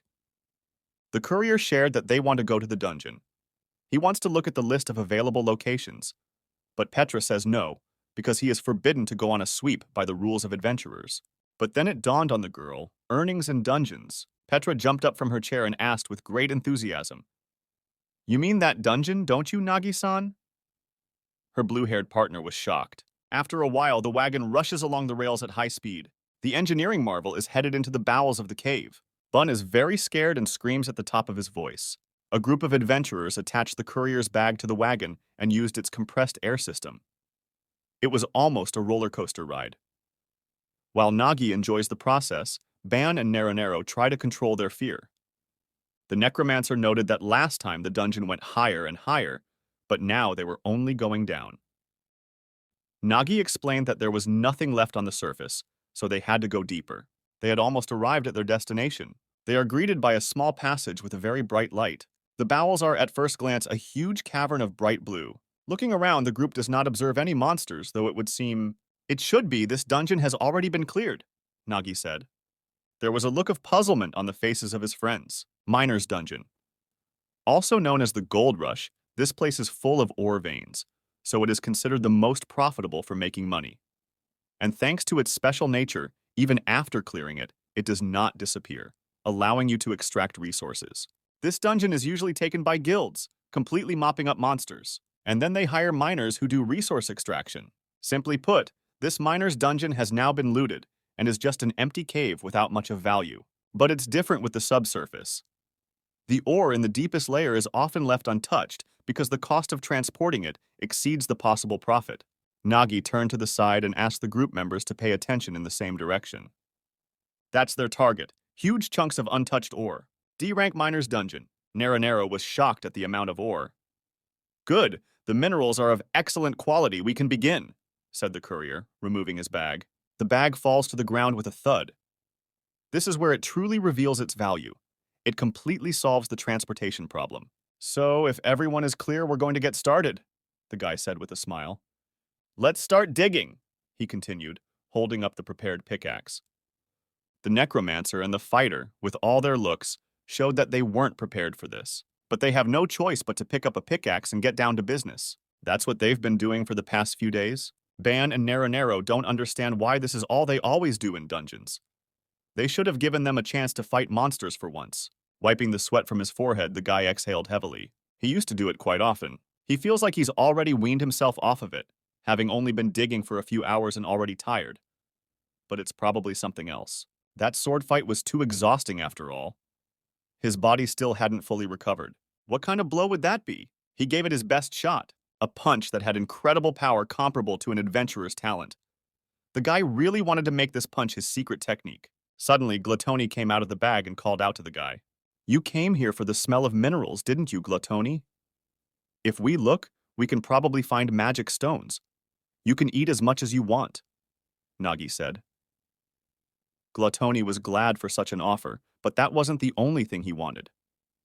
The pets began to climb out of the bag, creating a bit of a crush. The weird animals armed themselves with pickaxes and started jumping out of the bag.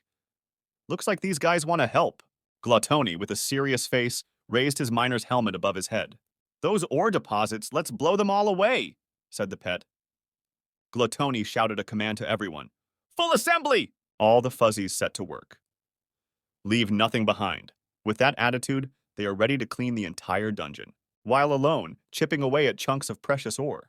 Others pack it in a bag. Looking at the beasts, Nagi came to an interesting conclusion. These beasts show themselves to be quite skillful, probably because gnolls live in packs. They have a clear system. What seemed odd was the demand for 10% of the spoils. But with such zeal for the work, why not? When asked where they would spend it, Gluttony couldn't give a clear answer. Anyway, the work goes easier. Mr. Ban, Mistress Naranero, don't overstretch yourselves. It's going to be easy as you go, Nagi said, looking in their direction.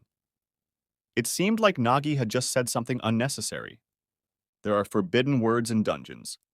If someone says, today's dungeon is kind of quiet, or this dungeon is easy, how his complexity instantly increases. One thing Nagi left out, Ban and Naranero are idiots. How long can we dig it all up piece by piece? Do we have to sit in the mine for weeks now? Ban said, bleeding with sweat. The worst moment with fools is when they start thinking. And that moment has come, when the necromancer is already thinking about how he can destroy everything at once, instead of picking at it piece by piece. Bandeshtar considered himself to be the most brilliant adventurer. He pointed his hand in the direction of the ore and began to use his skills. He detached one finger using the blast finger skill. A massive explosion erupts. Ban observes the scene. Pieces of ore scattered all over the cave. They were glad. The ore was mined. All that was left to do was pack it in the bag. The moment he began to believe in his genius, what could go wrong? There's a crack in the wall. From the very bottom to the very top, The crack disfigured the cave. Ban realized that something had gone differently than he had imagined. The huge creature awoke from its sleep. By throwing off the rocks, it was freeing itself from its shackles. Years of dust has chipped off his closed eyes, and so the eyes opened, looking in different directions. The monster resembled a stone golem. Its mouth seemed to be filled with liquid lava. Huge, massive feet stepped on the ground. The creature made an eerie sound and rushed to attack. Nagi and his rogue assistants run as far away from him as possible. The group runs away in a panic. Naranero and Bandeshtar don't realize what's going on. This is supposed to be a cleared dungeon after all. It seems that the explosion set off by Mr. Ban had opened up a hidden zone in this dungeon. It's called the Chamber of Secrets. That's what they call a dungeon within a dungeon. These rooms are hard to find because they are hidden, but if discovered, there are often valuable rewards inside. For the adventurous, this is a great fortune. But for their group, it's not luck, it's punishment. The guardian of this room is a C-rank Yellowstone golem on the sweep scale. Their squad is not at the level to handle him. Suddenly, the group stopped. There was clearly trouble ahead. The exit was blocked. Looks like the explosion hit this area too. And that's my fault too, Bon asked. Let's just say it just proves how strong you are, Mr. Bon. And strength is strength. It doesn't take a wit. Nagi cheered up as best he could. Ban was glad to hear flattering words in her direction, but Naranero didn't think so. She found it humiliating. Looking out of the bag, Gluttony asked to leave it up to him and his team of fuzzies. The furry army will push their way in. The puppies sprinkled out of the bag and got to work. Nagi thanked Gluttony for his help. Now they only have one job, to distract that yellow thing. And we need to hold out until there is no escape route. Since it's my fault this happened, I'll settle it myself. Bandeshtar volunteered. Nagi was against it, for it was too dangerous.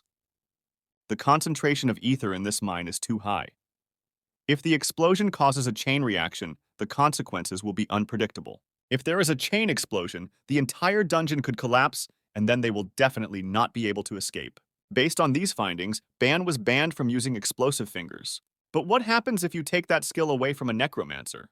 He's going to be an ordinary man with no physical stamina. While Mr. Bon feels useless, Naranero suggests leaving the matter to her. She will have no problem distracting the golem. She needs her fists. She can't wait to fight the monster. The fighter had been waiting for this moment for a long time. She got into a fighting stance and prepared to attack. Making a dash from her seat, she headed towards the monster. "Prepare to be wiped to dust!" Catgirl shouted.